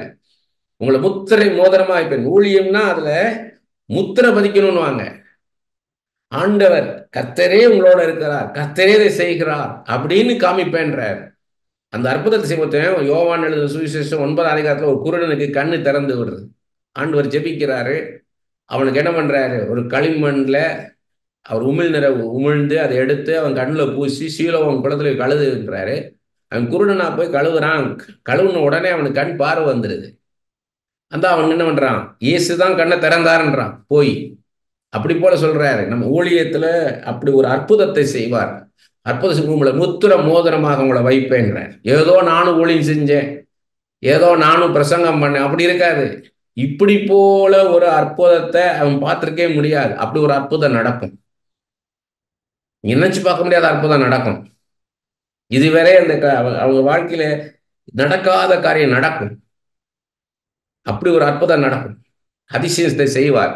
அதை செய்து உங்களை முத்திரை மோதிரமாக வைப்பேன்றார். நான் உன்னை தெரிந்து கொண்டேன் என்று சேனையின் கர்த்தர் உரைக்கிறார் என்று சொல்லுன்றார். நான் உங்களை தெரிந்து கொண்டேன்றார். I have chosen you. நான் உங்களை தெரிந்து கொண்டேன். என்னையான் இருக்காங்க பாருங்க, நானா நான் தானான் முடியும், அவங்களதான் பயன்படுத்துவார். இதுதான் ஆகாய் புஸ்தகம். இதுல முக்கியமா நம்ம கவனிக்க வேண்டியது என்னன்னா, இன்னும் காலம் வரவில்லைன்னு சொல்றாங்க என் ஜனங்கன்றாரு. இன்னும் காலம் வரவில்லைன்றாங்க. My time has come. என்னுடைய வேலை வந்து விட்டதுன்றார். அடுத்தது எனக்கு அந்த மாதிரிலாம் பெரிய பெரிய ஊழியங்கள் மாதிரி எங்க இருக்குது, நீங்க ஏதோ ஒரு ஊழியத்தை செய்றீங்க, உங்களை யாருக்கு தெரியும் அப்படின்னு உங்களை டிஸ்கரேஜ் பண்ணுவாங்க. டிஸ்கரேஜ் ஆயிராதீங்கன்றார். அது அது அழகா 3 காரியம். என்னன்னா, முதல்ல இவங்களுக்கு டிஸ்இன்ட்ரெஸ்ட், ஜனங்களுக்கு ஆர்வம் இல்லை ஊழியத்தை செய்யறதுக்கு.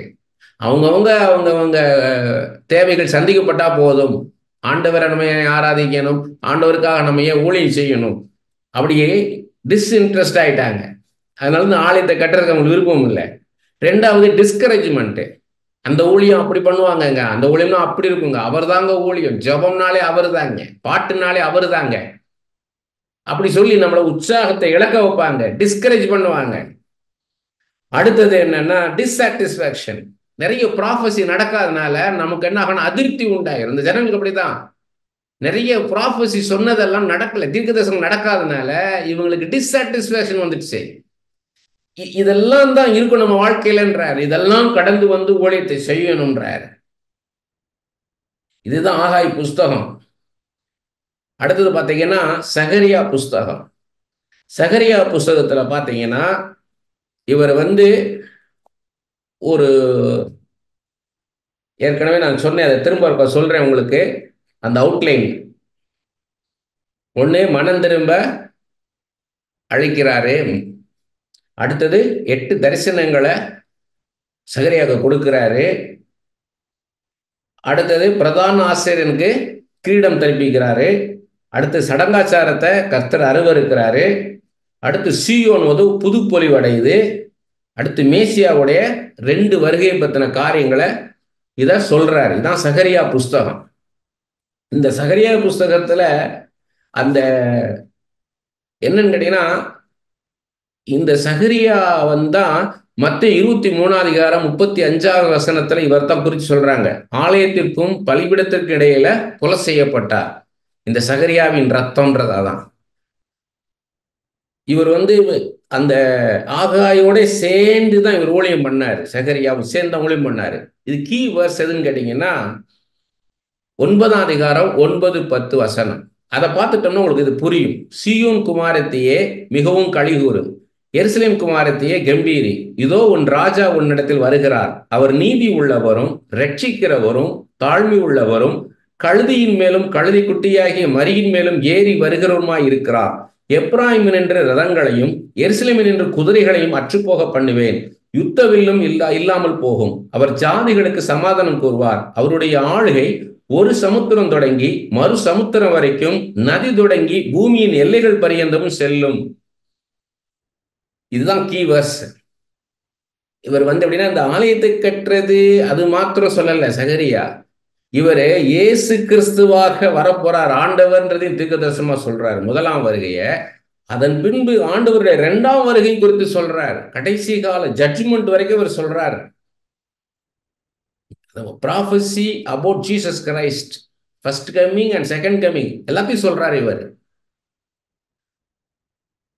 இந்த 8 தரிசனங்கள் ஏன் நம்ம தெரிஞ்சுக்கிடணும் அப்படின்னீங்கன்னா, இப்ப இதுவே ஆகா ஏன் தெரிஞ்சுக்கிடணும், இந்த சகரியா மல்கியா ஏன் தெரிஞ்சுக்கிடணும்னா, இவ்வளவு நாள் நம்ம கேட்கிறவங்களா இருந்தோம், பிரசங்கத்தை கேட்கிறவங்களா இருந்தோம்.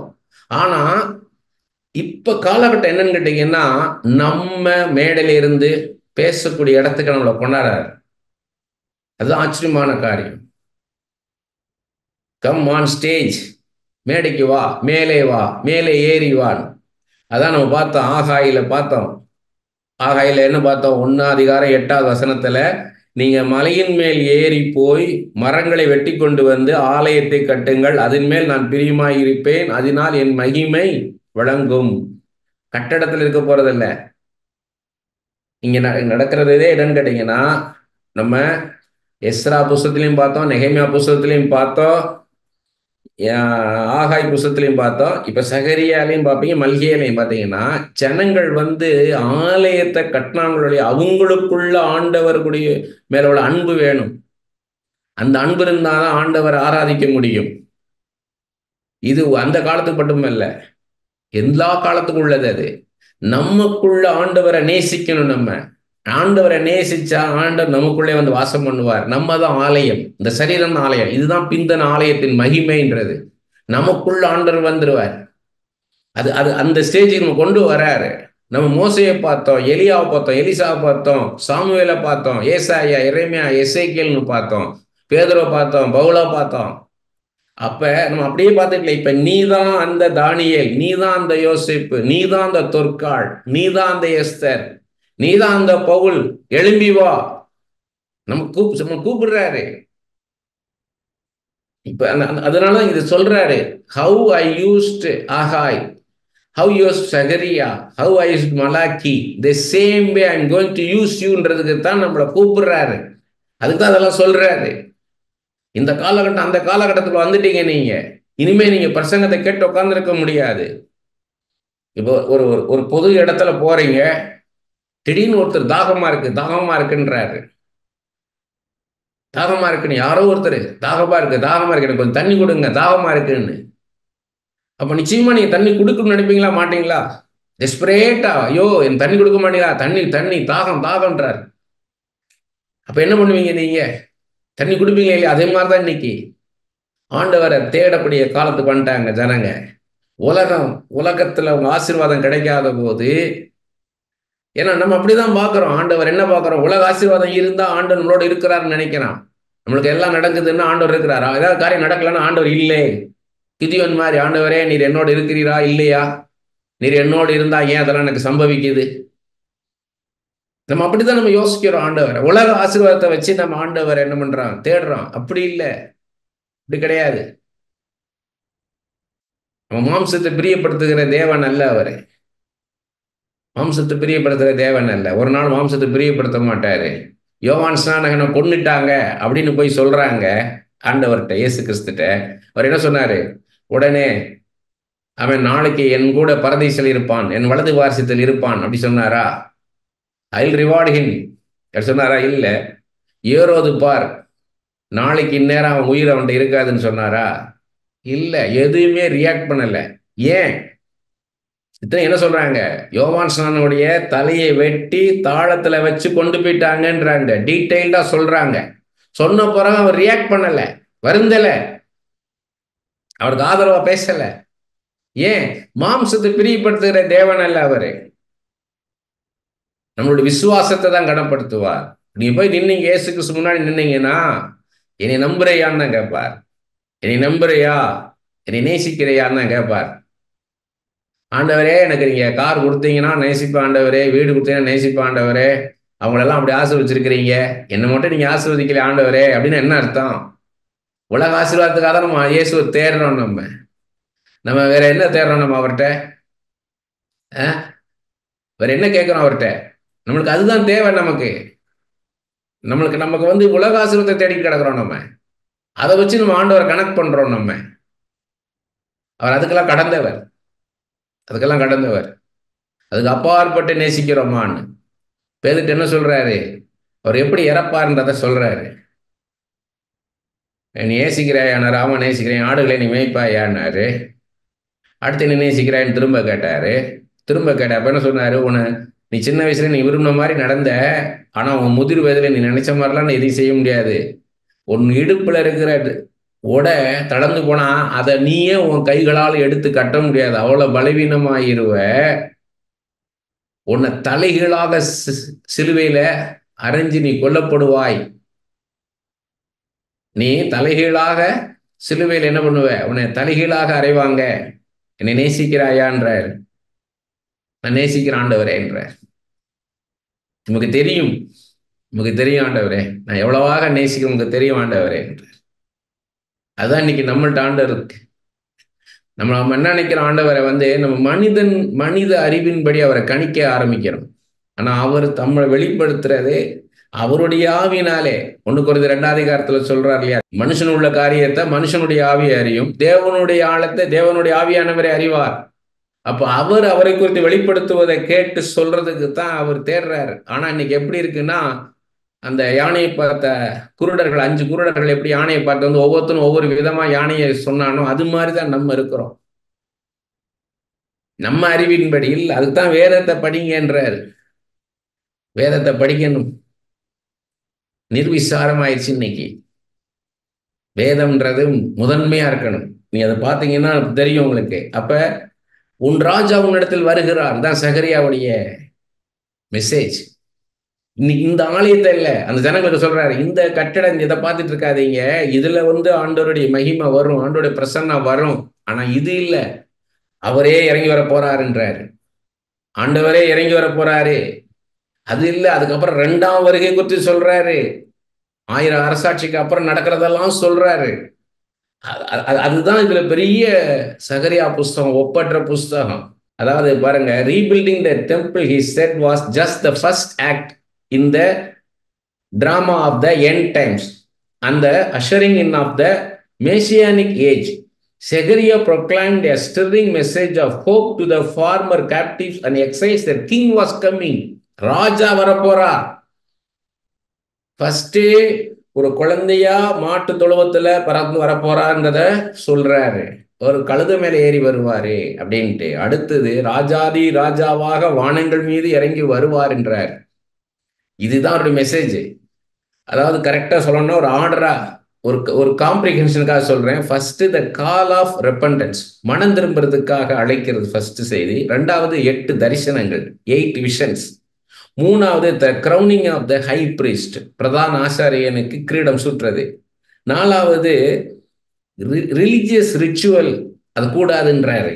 ரியல் ரெப்பண்டன்ஸ் வேணும், உண்மையான ஒரு மனம் திரும்பது வேணும், ஆண்டவரை உண்மையா நேசிக்கணுன்றாரு. அடுத்தது ரெஸ்டோர் ஆஃப் ஜியான், திரும்பவும் சியோனை ஒரு புது பொலையடிக்க போறாரு.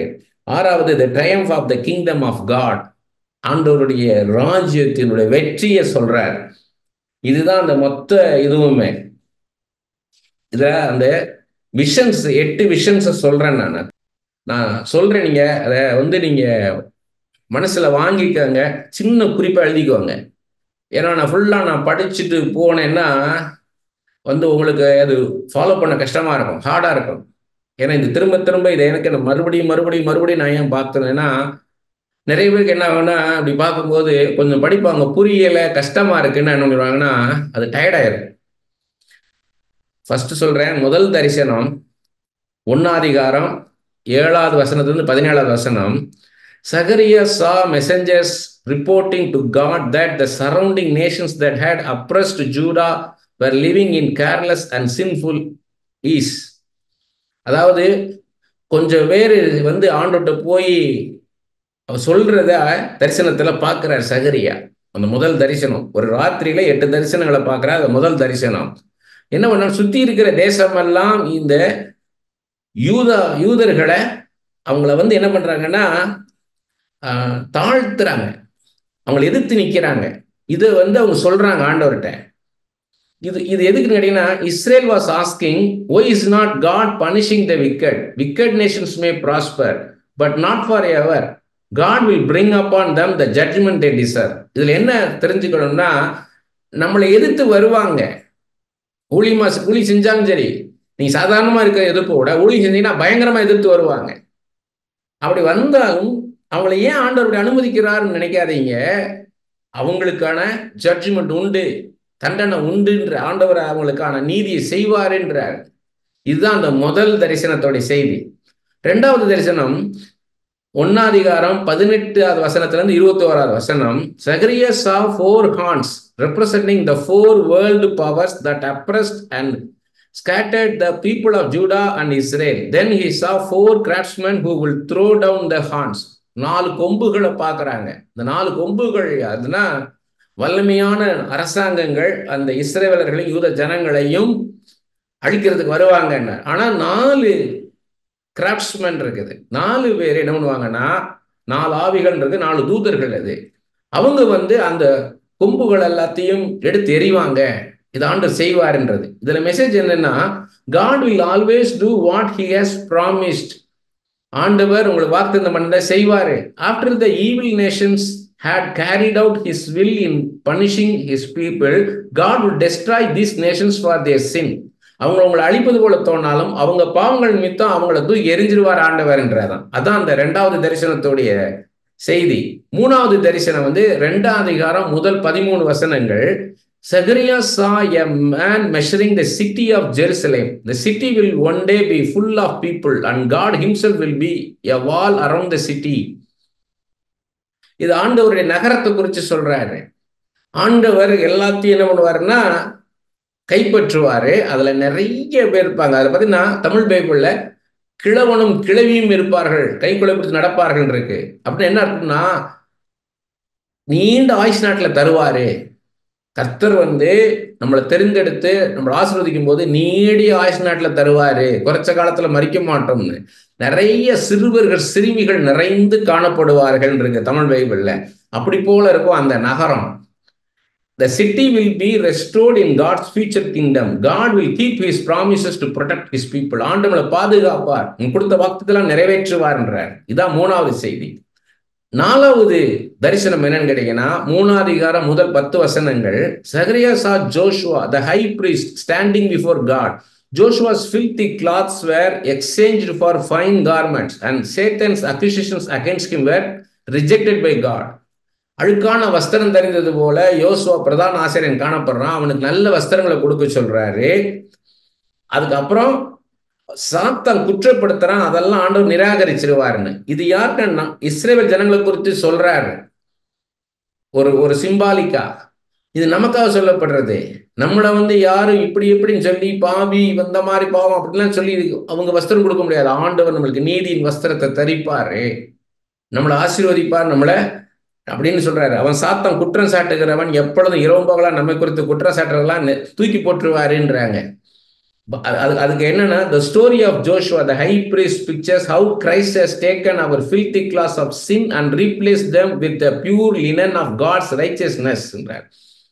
ஆண்டவர் நமக்கு நீதிமான் ஆக்கிடுவார். அதுக்கப்புறம் சாத்தான் ஒன்றும் பண்ண முடியாது. அதைத்தான் சொல்றாரு. இதான் 4வது தரிசனம். 5வது தரிசனம் என்னன்னு கேட்டீங்கன்னா, Zechariah 4ஆம் அதிகாரம் முதல் 14 வசனங்கள். Zechariah saw a lampstand that was continually kept burning by an unlimited reservoir of oil. இரவும் பகலும் பலிபீடத்தின் அக்கினி எரியுது. This picture reminded the people that it was only through God's Spirit that they would succeed, not by their own might and resources. பலத்தினாலும் அல்ல, பராக்கிரமத்தினாலும் அல்ல, என்னுடைய ஆவினாலே ஆகும். எல்லாருக்கும் தெரிஞ்ச வசனம் அது. Not by my might, my strength, it is by the Spirit of God. அதுதான் இது அர்த்தம். நமக்குள்ள ஒரு அக்கினி எரிஞ்சுக்கிட்டே வைப்பாரு. அது நம்மளால முடியாது. நம்ம இப்படி இருக்கணும் அப்படி இருக்கணும்னு நினைக்கிறோம், அது நம்மளால முடியாது. ஆனா ஆண்டவருடைய ஆவியினாலே முடியும்ன்றாரு. அது என்ன மெசேஜ்? அந்த spirit of God is given without measure. அளவில்லாமல் அவருடைய ஆவியை நமக்கு தருவார். இப்படி அப்படிலாம் இல்லை, இவ்வளவுதான் அவ்வளவு இல்லை. நம்ம நிரம்பி வழியும்படியாக, நம்ம பாத்திரம் நிரம்பி வழியும்படியாக அவருடைய ஆவினால நம்ம நிரப்புவாரு. Human effort does not make a difference. நம்மளுடைய எஃபோர்ட்னால நம்ம ஒரு பெரிய வித்தியாசமா நம்மளை காமிக்க முடியாது. ஆண்டவர் நமக்குள்ள கிரியை செய்வார், அவர் நமக்குள்ள ஊழியம் செய்வார். The work of God is not accomplished in human strength. ஆண்டவர் செய்யக்கூடியதை நம்மளால செய்ய முடியாது. அதான் இந்த 5வது தரிசனத்துடைய செய்தி. அடுத்தது 6வது 5ஆம் அதிகாரம் முதல் 4 வசனங்கள். Zechariah saw a flying scroll which represented God's curse. அப்புறம் ஒரு சுருள் பார்க்கிறாரு, அதில் எழுதப்பட்டதெல்லாம் பார்க்கிறாரு. அது என்னன்னு கேட்டீங்கன்னா பூரா சாபங்கள். அது என்னன்னு சொல்றாரு? By God's word and spirit every person will be judged. ஆண்டவருடைய வார்த்தையின் மூலமாக ஒவ்வொருத்தரும் நியாயம் தீர்க்கப்படுவான். ஒவ்வொரு மனுஷனும். The sin of individuals is the focus here. தனி மனிதனுடைய பாவத்தை தான் இங்க குறிப்பிட்டு சொல்றாரு. Not the sins of the nation. ஒரு தேசத்துடைய பாவத்தை குறித்து இங்க சொல்லல. God's curse is a symbol of destruction. All sin will be judged and removed. எல்லாத்தையும் நீதிந்து எல்லாருடைய பாவத்தை நீக்குவார்ன்றாரு. அடுத்தது 7வது தரிசனம். Zechariah 5வது அதிகாரம் 5வது வசனத்திலிருந்து 11வது வசனம். Zechariah saw a vision of a woman in a basket. She represented the wickedness of the nations. ஒரு கூடையில ஒரு ஸ்திரீ இருக்கிறத பார்க்கிறாரு. அது என்னன்னா விக்கட்னஸ், அவங்களுடைய பாவம், தேசத்துடைய பாவம் தான் அந்த சிம்பலை காமிக்கிறாரு. The angel packed the woman back into the basket and sent her to Babylonia. ஷினார், அதாவது அந்த ஒரு ஏஞ்சல், ஒரு தூதன் திரும்பவுமா அந்த ஸ்திரியை அந்த கூடையில வச்சிருக்கத காமிக்கிறாரு. அதுக்கு என்ன மெசேஜ்னா, sins of individuals were judged in the last vision. Now sin was being removed from society.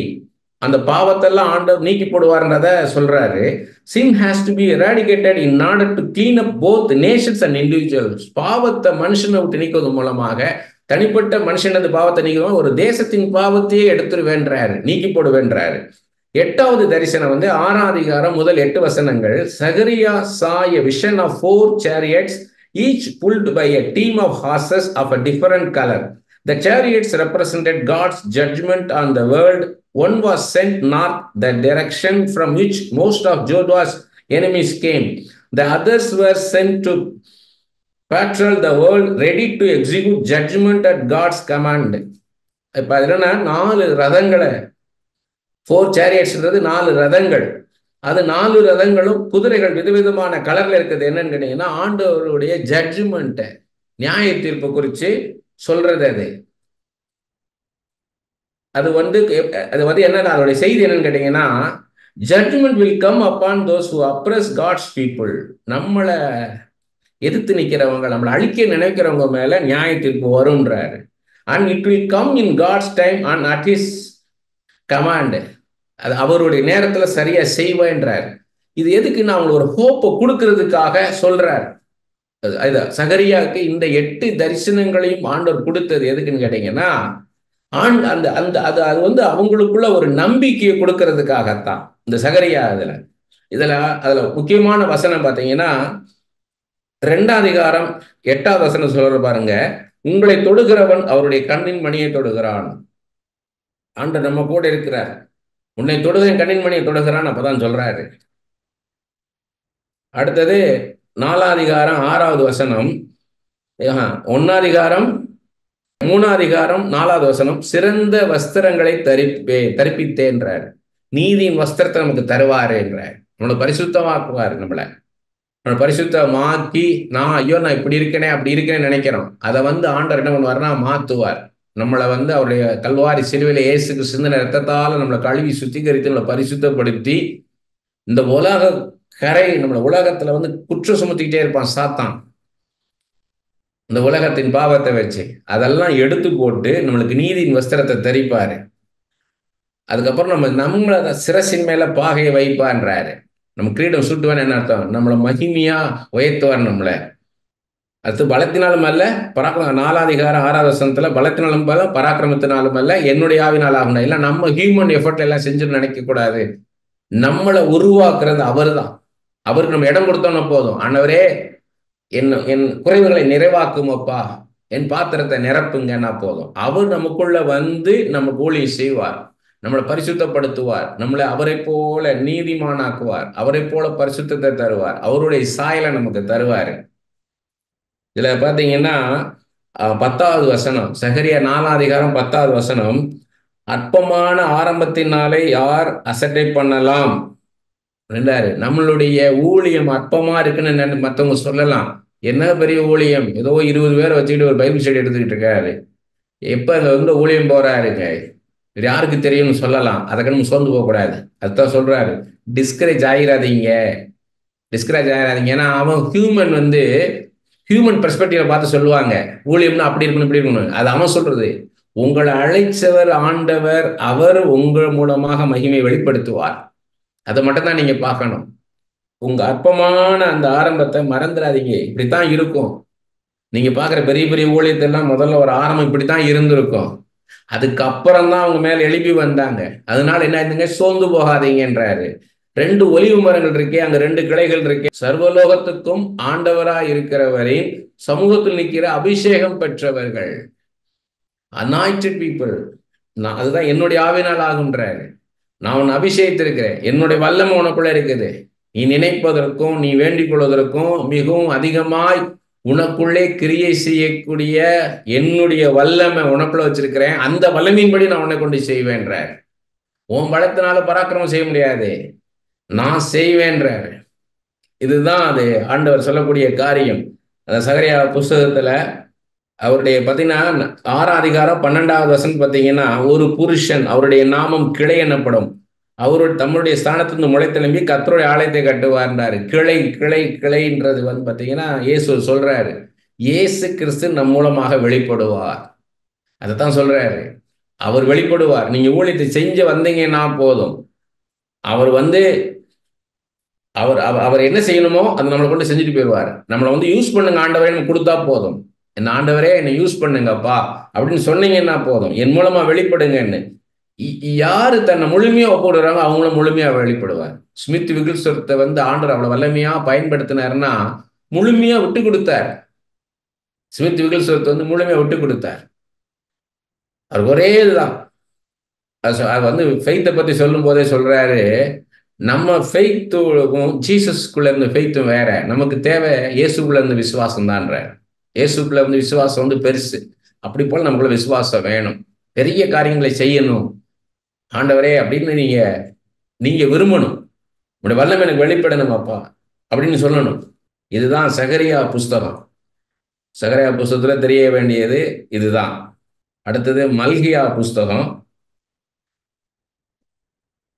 மல்கியா புஸ்தகத்துல அந்த அவுட்லைன் சொல்றேன், நீங்க நோட் பண்ணிக்கோங்க.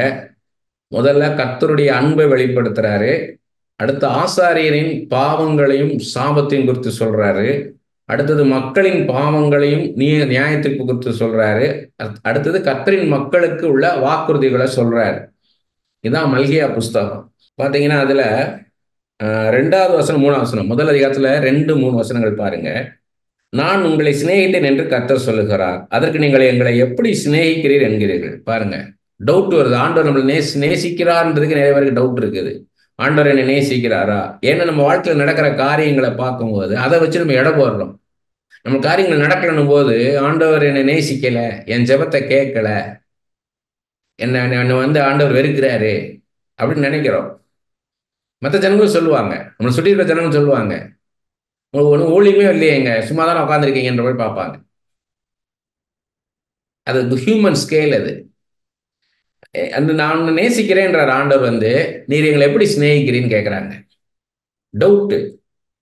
Israel doubts about God's love. அதுக்கு அவர் ஆண்டு சொல்றாரு பாருங்க, ஏசா யாக்கோபுக்கு சகோதரன் அல்லவோ, ஆகிலும் யாக்கோபை நான் சிநேகித்தேன், ஏசாவையோ நான் வெறுத்தேன். யாக்கோபை நான் நேசிச்சேன், நான் ஏசாவை வெறுத்தேன் இல்லையான்றார். அப்படின்னு என்ன அர்த்தம்? இப்ப பட்சபாதம் பண்றாருன்னா இல்ல. ஒருத்தர் பிறக்கிறதுக்கு முன்னாடி ரோமர் 9ஆம் அதிகாரத்துல பாத்தீங்கன்னா தெரியும். ரோமர் 9ஆம் அதிகாரத்துல அதை பவுல் தெளிவா சொல்றார். நம்முடைய பிதாவாகிய 10வது வசனத்துல இருந்து படிக்கிறேன் பாருங்க. ரோமர் 9ஆம் அதிகாரம் 10வது வசனம். இதுவும் அல்லாமல் நம்முடைய பிதாவாகிய ஈசாக் என்னும் ஒருவனாலே ரெபேக்காள் கர்ப்பவதியான போது பிள்ளைகள் இன்னும் பிறவாமலும் நல்வினை தீவினை ஒன்றும் செய்யாமல் இருக்கையில் தேவனுடைய தெரிந்து கொள்ளின்படி இருக்கிற அவருடைய தீர்மானம் கிரியினாலே நிலை நிற்காமல் அழைக்கிறவளை நிலை நிற்கும்படிக்கு. அதாவது இன்னும் நல்லது செய்து கேட்டது. ஒருத்தன் பிறந்து வளரணும், வந்த பிறகு இந்த பூமியில வளரணும், அவன் நல்லது செஞ்சானா நல்லவன், கெட்டது செஞ்சா கெட்டவனு தீர்மானிக்கணும். ஆனா அதுக்கு முன்னாடியே கற்பத்துல இருக்கும் போதே சொல்றாரு. அவன் யாருன்னா, நான் யாக்கோபை சிநேகிப்பேன், ஏசாவை வெறுப்பேன்றாரு. அப்ப ஏன் அப்படின்னு கேட்டீங்கன்னா, நம்ம கிரியை வைத்து அல்ல, ஏதோ நம்ம ஒண்ணு செஞ்சு அதுக்கு ரிவார்டாக வாங்குறது இல்லை, அவராக தருவது. It's a gift. பரிசாக கொடுக்கறது அவர். நம்ம ஒண்ணு செஞ்சு அதுக்கான பலன் இல்லை, அது அது கிரியைக்கான பலன் அப்படி இல்லை, கிரியை வைத்து. அதனால கிருபைன்னு வருது. அது இன்னும் பாருங்க, இன்னும் பிறவாமலும் பிள்ளைகள் இன்னும் பிறவாமலும் 11வது வசனம், பிள்ளைகள் இன்னும் பிறவாமலும் நல்வினை தீவனை ஒன்றும் செய்யாமலும் இருக்கையில் தேவனுடைய தெரிந்து கொள்ளும்படி இருக்கிற அவருடைய தீர்மானம் கிரியினாலே நிலை நிற்காமல் அழைக்கிறவள் நிலை நிற்கும்படிக்கு. இது நம்மளை வச்சு கிடையாதுன்றாரு, அவரை வச்சுதான். மூத்தவன் இளையவனுக்கு ஊழியம் செய்வான் என்று அவளுடனே சொல்லப்பட்டது. அப்படியே யாக்கோபை சிநேகித்து ஏசாவை வெறுத்தேன் என்றும் எழுதியிருக்கிறது. ஆகையால் நம்ம என்ன சொல்லுவோம்? தேவனிடத்தில் அநீதி உண்டு என்று சொல்லலாமா? அப்ப ஆண்டவர்கிட்ட அநீதி இருக்குன்னு சொல்லலாமான்ற பவுல் சொல்லக்கூடாதே. அவர் மோசையை நோக்கி, எவன் மேல் இரக்கமாய் இருக்க சித்தமாய் இருப்பேனோ அவன் மேல் இரக்கமாய் இருப்பேன், எவன் மேல் உருக்கமாய் இருக்க சித்தமாய் இருப்பேனோ அவன் மேல் உருக்கமாய் இருப்பேன் என்றார். பாருங்க, யார் மேல் இரக்கமாய் இருப்பேனோ அவன் மேல் இரக்கமாய் இருப்பேன், யார் மேல் உருக்கமாய் இருப்பேனோ அவன் மேல் உருக்கமாய் இருப்பேன்றாரு. இது யாத்திரை 33:19 சொன்னதை இங்க சொல்றாரு. ஆகையால் விரும்புகிற நாள் இல்ல, ஓடுகிற நாள் இல்ல, இறங்குகிற தேவனாலே ஆகும். அப்ப என்ன சொல்றாரு? கிருபை. நான் யார் மேல் கிருபையா இருப்பேன் அவன் மேல் கிருபையா இருப்பேன், நான் யார் மேல் இரக்கமா இருப்பேன் அவன் மேல் இரக்கமா இருப்பேன்ற. அப்ப எதுக்கு சொல்றான்னு கேட்டீங்கன்னா, இது நம்ம விரும்பி அந்த கிருபையை பெற்றுக்கொள்ள முடியாது. நான் அதுக்காக பிரயாசப்பட்டு நான் கிருபை பெற்றுக்கொள்ள முடியாது. நான் பிரயாசப்பட்டேன்னா அதுக்கு கிடைக்கிறது கடன், கூலி.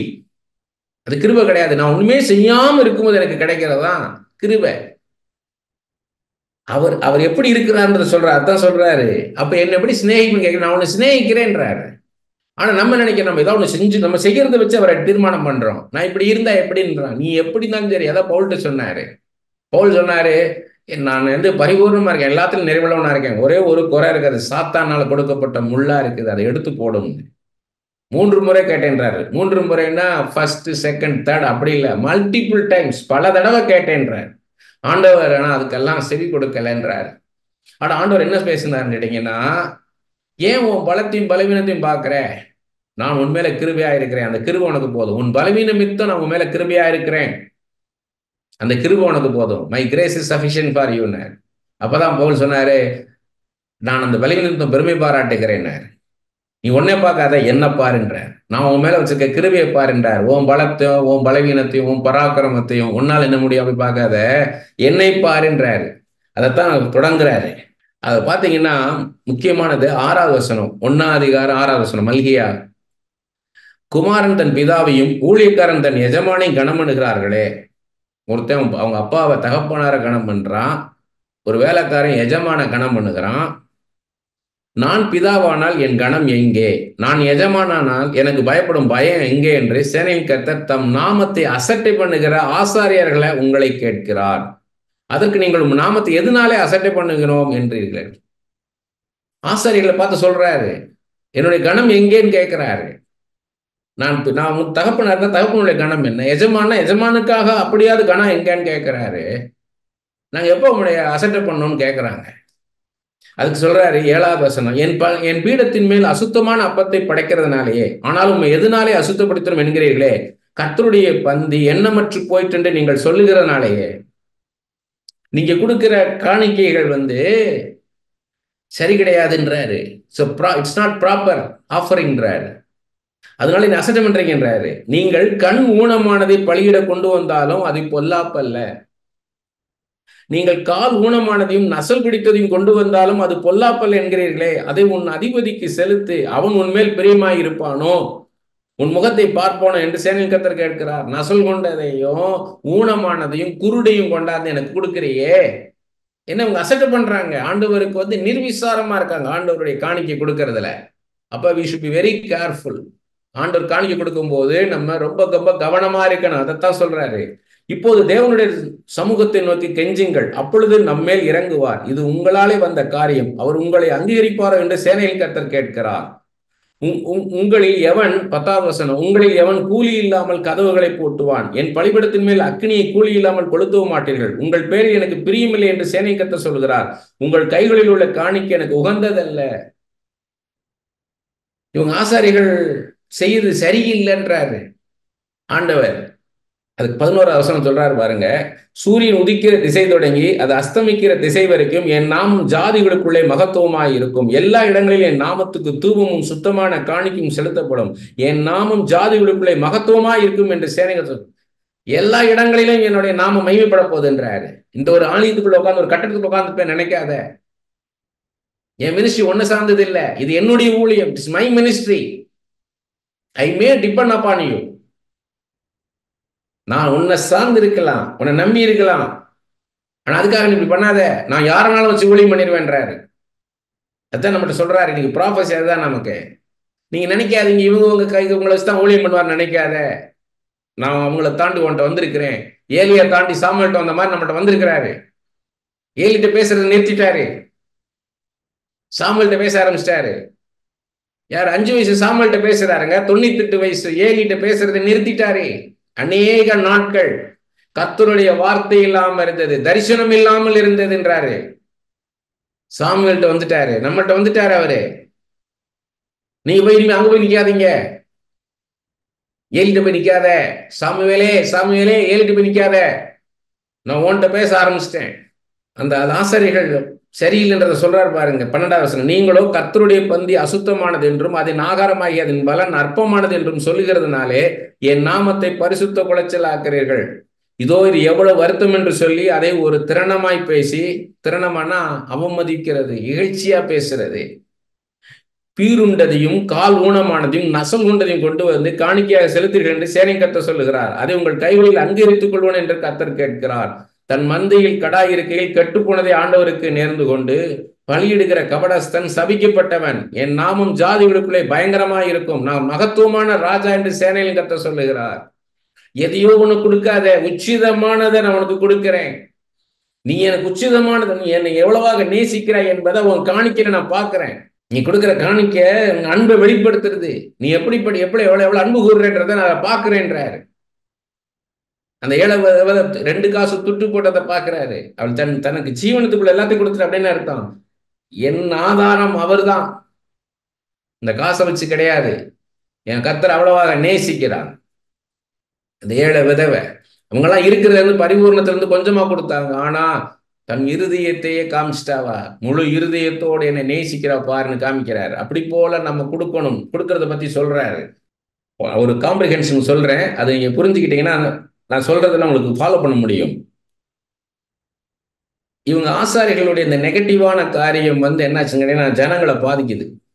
இவங்க ஒரு முன் உதாரணமா இருந்து இவங்க ஜனங்களுக்கு காமிக்க வேண்டியவங்க, இவங்க ஒரு நல்ல உதாரணமாக இல்லை.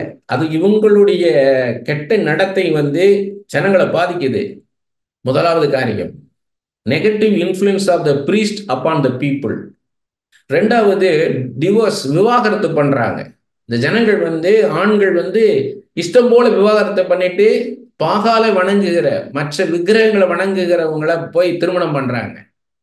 ஒரு ஒரு ஒரு உடன்படிக்கை, பரிசுத்தமான உடன்படிக்கை, கர்த்தருக்கு முன்பாக செய்கிற பரிசுத்தமான உடன்படிக்கை, விவாக உடன்படிக்கையை மீறுறாங்க சர்வசாதாரணமாக. மூணாவது, தசம பாகத்தையும் காணிக்கைகளையும் கொடுக்கறத வந்து இவங்க முக்கியத்துவம் கொடுக்கல. அது கொடுக்காதனால லேவியர்கள் என்ன பண்றாங்கன்னா, அவங்க வேலை பார்க்க போயிட்டாங்க. அவங்க குடும்பத்தை காப்பாத்துறதுக்கு வேற வேலைகளை பார்க்க போயிட்டாங்க. ஊழியத்தை தாங்கல. அடுத்தது பாத்தீங்கன்னா, நீதியின் சூரியன் வராரு, சன் ஆஃப் ரைச்சியஸ்னஸ்.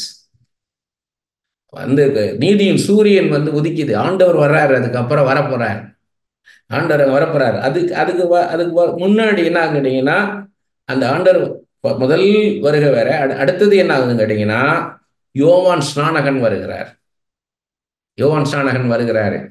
அவர் வழிகளை ஆயத்தப்படுத்த, இருதயத்தை அவருக்கு ஏற்ற மாதிரி ஜனங்களுடைய இருதயத்தை ஆயத்தப்படுத்துறாரு.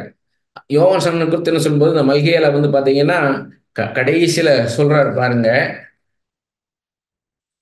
இதோ 4 5 6 வசனங்கள். இதோ கர்த்தருடைய பெரிதும் பயங்கரமான நாள் வருகிறதுக்கு முன்னே நான் உங்களிடத்துக்கு எலியா தீர்க்கதரிசி அனுப்புகிறேன். எலியானா என்ன அர்த்தம்னா, எலியாவை போல ஒரு வல்லமையான ஒரு தீர்க்கதரிசிய நான் அனுப்ப போறேன்றாரு. நான் வந்து பூமியை சங்காரத்தால் அடிக்காதபடிக்கு அவன் பிதாக்களுடைய இருதயத்தை பிள்ளைகளிடத்திற்கும் பிள்ளைகளுடைய அவர்கள் பிதாக்களிடத்துக்கும் திருப்புவான். இதை லூக்கா 1:17 சொல்றாரு. யோவான் ஸ்நானகனை அனுப்புறாரு, எலியாவை போல ஒரு வல்லமையான தீர்க்கதரிசி அப்படின்னு சொல்றாரு. அப்படி அனுப்பிச்சு இருதயங்களை ஆயத்தப்படுத்தி அதுக்கப்புறம் இயேசு கிறிஸ்து வருகிறார். இந்த மல்கியா புஸ்தகத்துல இதுதான் பண்ணீங்கன்னா, இந்த சபிக்க சாபம் இதெல்லாம் பார்த்தோம்.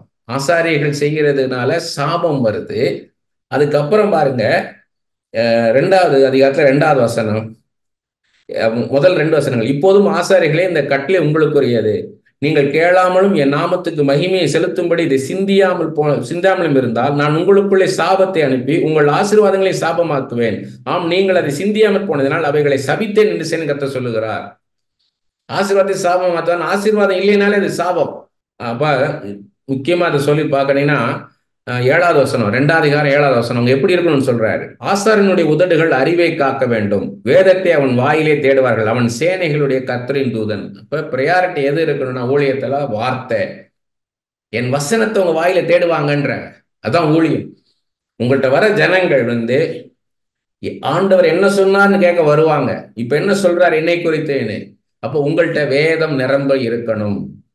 உங்க உதட்டில வேதத்தின் வசனத்தை தேடுவாங்க, கர்த்தருடைய வார்த்தையை உங்கள்கிட்ட தேடுவாங்க. அதனால வார்த்தையை புசியுங்க, இரவு பகலாக புசியுங்க. நீங்க செய்ய வேண்டிய காரியம் அதுதான்.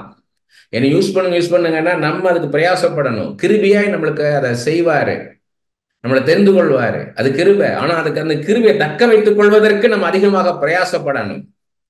இதை நான் ப்ரிப்பேர் பண்றதுக்கு எவ்வளவு சிரமப்பட்டேன் தெரியுமா உங்களுக்கு? ஏன்னா நான் அதிகமாக பிரயாசப்பட்டதுனாலதான் இந்த எளிதா சொல்ல முடியுது. நான் இதுக்கு அதிகமாக பிரயாசப்படலாம், இந்த எளிதா சொல்ல முடியாது. First I have to receive from him, then only I can teach effectively to you. Plain அதை சொல்ல முடியும். ஒருத்தன் எளிதா ஒரு விஷயத்த சொல்றான்னா அந்த அளவுக்கு அவன் ஹார்ட் ஒர்க் பண்ணியிருக்கான்னு அர்த்தம். கர்த்தருடைய நாம மேம்படுவ சொல்றேன் நான். 9வது வசனம் பாருங்க, 2வது அதிகாரம் 9வது வசனம். நீங்கள் என் வழிகளை கை கொள்ளாமல் வேதத்தை குறித்து பட்சபாதம் பண்ணினபடினால் நான் உங்களை எல்லா ஜனத்துக்கும் முன்னாவும் அற்பனும் நீசருமாக்கினேன். பட்சபாதம் பண்ணீங்கன்றார். யார்? ஆசிரியர்கள் பார்த்து ஆண்டவர் சொல்றாரு, நீங்க பட்சபாதம் பண்றீங்க வேதத்துக்கு புறம்பாக. மினுக்குள்ள வஸ்திரம் தரிச்சிருந்தான்னா என் பக்கத்தை வந்து உட்காரு, கந்தையான துணி அனுப்பிச்சிருந்தானா அவன் என் பாதத்துல உட்காரலன்னா அங்க வாசலண்டில் உட்காருன்னு சொல்லாத. அவன் விசுவாசத்தை பாரு. யார் என் மேல் அதிகமாக விசுவாசம் வச்சிருக்கிறானோ அவனை கனப்படுத்து. என்னோட நெருக்கமா இருக்கிறவனை, என்னையே நம்பி இருக்கிறவனை, அவன் தான் ஆசீர்வாதமான பாத்திரம். நான் வாரத்துல நான் 2 நாள் நான் உபவாசம் இருக்கிறேன், நான் தசமாவும் கொடுக்கிறேன், அவனை போல இல்லைன்னு சொல்லி நின்னவனை நீதிமான நிக்க விடல ஆண்டவர். வெளியே நின்று ஆலயத்துக்குள்ள வர்றதுக்கே நான் தகுதியல்ல ஆண்டவரே, பாவியாக என்மேல் கிருபியா இருன்னு யாரை நெஞ்சில் அடிச்ச கதறினானோ அவனைத்தான் நீதிமாக்கணும் இருக்கிறாரு. அவன் மேலதான் கிருபை இருக்குன்னாரு. அப்ப ஆண்டவர் யார் மேல கிருபியா இருக்கிறார், யார் மேல இரக்கமா இருக்காருன்னு பாருன்றாரு. இந்த ஆசிரியர்கள் என்ன பண்ணான்னா, பணம் படைச்சவங்களெல்லாம் என்ன பண்ணிட்டான், அவன் எப்படி இருந்தாலும் பரவாயில்ல, அவனை அவனை திருத்துறதுக்கு அவன் சொல்லலைவன். அப்ப அது நமக்கு சொல்றாரு, நமக்கு வார்னிங், அது எச்சரிக்கை. So warning for the not only for the priest, it is for us. பணத்தை பார்க்காத, விசுவாசத்தை பாரு. என்னோட யார் ஐக்கியமா இருக்கிற, நான் யார் மேல கிருபையா இருக்கிறேன், நான் யார் மேல இரக்கமா இருக்கிறேன், அதை பாருன்றாரு. அதை வச்சுதான் நம்ம ஊழியம் செய்யணும். பச்சபாதம் பண்ணாதன்றாரு. 11வது வசனம் பாருங்க, 2 அதிகாரம் 11. யூதா ஜனங்கள் துரோகம் பண்ணினார்கள், இஸ்ரவேலிலும் எருசலேமிலும் அருவருப்பான காரியம் செய்யப்பட்டது. கர்த்தர் சிநேகிக்கிற பரிசுத்தத்தை யூதா ஜனங்கள் பரிசுத்த குலைச்சலாக்கி அந்நிய தேவதின் குமார்த்திகளை விவாகம் பண்ணினார்கள். இதான் சொல்றாரு. அடுத்து அதான் சொல்றது, டிவோர்ஸ் பண்ணிட்டு, விவாகரத்து பண்ணிட்டு அந்நிய தெய்வத்தை வணங்குகிறவங்களை போய் கல்யாணம் பண்றானுங்க, திருமணம் பண்றானுங்க. 14வது வசனம், ஏன் என்று கேட்கிறீர்கள், கர்த்தர் உனக்கும் உன் இளவயதின் மனைவிக்கும் சாட்சியாய் இருக்கிறார். உன் தோழியும் உன் உடன்படிக்கையின் மனைவி, அவளுக்கு நீ துரோகம் பண்ணினாயே, உன் மனைவிக்கு துரோகம் பண்ணினேன்றாரு. அவர் ஒருவனை அல்லவா படைத்தார், ஆவி அவரிடத்தில் பரிபூர்ணமாய் இருந்ததே, பின்னையே ஒருவனை படைத்தார். அவர் நிறைய சந்ததிகள் உண்டாக்கிருக்கலாம்ல, அவருக்கு அவ்வளவு வல்லமை இருக்கு இல்லையா? ஏன் ஒருவனை படைச்சு ஒருத்தியை படைச்சு அது மூலமா ஏன் சந்ததி கொண்டு வரான்னு கேட்கிறாரு. தேவ பக்தி உள்ள சந்ததியை பெறும்படிதானே. ஒரு சந்ததி வரணும், உனக்குன்னு ஒரு சந்ததி வரணும், அந்த சந்ததியை என்னை சேவிக்கணும்னு நினைக்கிறாரு. ஆகையால் ஒருவனும் தன் இளவயதின் மனைவிக்கு துரோகம் பண்ணாதபடிக்கு உங்கள் ஆவியை குறித்து எச்சரிக்கையாகிறீர்கள். தள்ளி விடுதலை நான் வெறுக்கிறேன் என்று இஸ்ரவேலின் தேவனாய் கர்த்தர் சொல்லுகிறார். அப்படிப்பட்டவன் கொடுமையினால் தன் வஸ்திரத்தை மூடுகிறான் என்று சேனை கர்த்தர் சொல்லுகிறார். ஆகையால் நீங்கள் துரோகம் பண்ணாமல் உங்கள் ஆவியை குறித்து எச்சரிக்கையாயிருங்கள். தள்ளி விடுதலை செய்யாத, பரிசுத்த உடன்படிக்கைக்கு மீறாதேன்னு சொல்றாரு இங்க.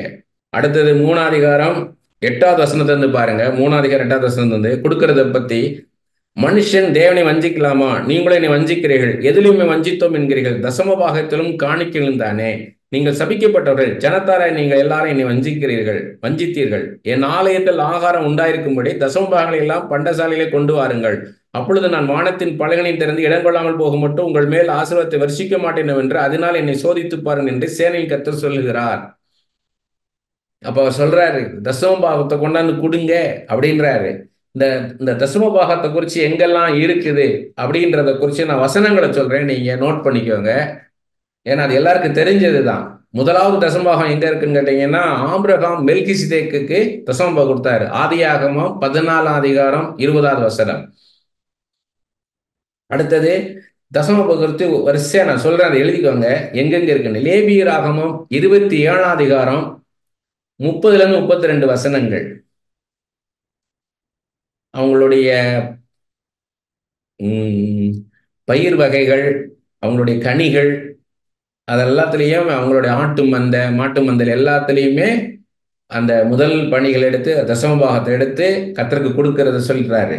அடுத்து என்னாகும் 18ஆம் அதிகாரம் 21லேருந்து 24, 26லேருந்து 29 லேவியர்களுக்கு கொடுக்கும்படி அதை கொடுக்கணுன்றார். ஏன்னா லேவியர்கள் கர்த்தருக்காகவே ஊழியத்துக்காக பிரித்தெடுக்கப்பட்டவங்க. அவங்களுக்கு இந்த தசமபாகத்தை வச்சு தான், அதுதான் அவங்களுக்கு வச்சு அவங்க குடும்பத்தை நடத்தணும். அதை செய்யாதனால தான் இங்க மல்கியா வேற வேலைக்கு போயிட்டாங்க. அவங்க கர்த்தரால் தெரிந்து கொள்ளப்பட்டவங்க. அதே இது நெகேமியா 10ஆம் அதிகாரம் 39வது வசனம். அடுத்தது உபாகமம் 12ஆம் அதிகாரம் 5 முதல் 7 வசனங்கள், 11லிருந்து 19, 14ஆம் அதிகாரம் 22லிருந்து 29, 26ஆம் அதிகாரம் 12 முதல் 15 வசனங்கள். இஸ்ரேல் ஜனங்கள் தசமபாகத்தை அந்த ஆலயத்துக்கு கொண்டு வரணும். தூர தேசத்துல இருக்க வர முடியலன்னா அதை பணமாக கொண்டாந்து கொடுத்து விட்டுறணும்.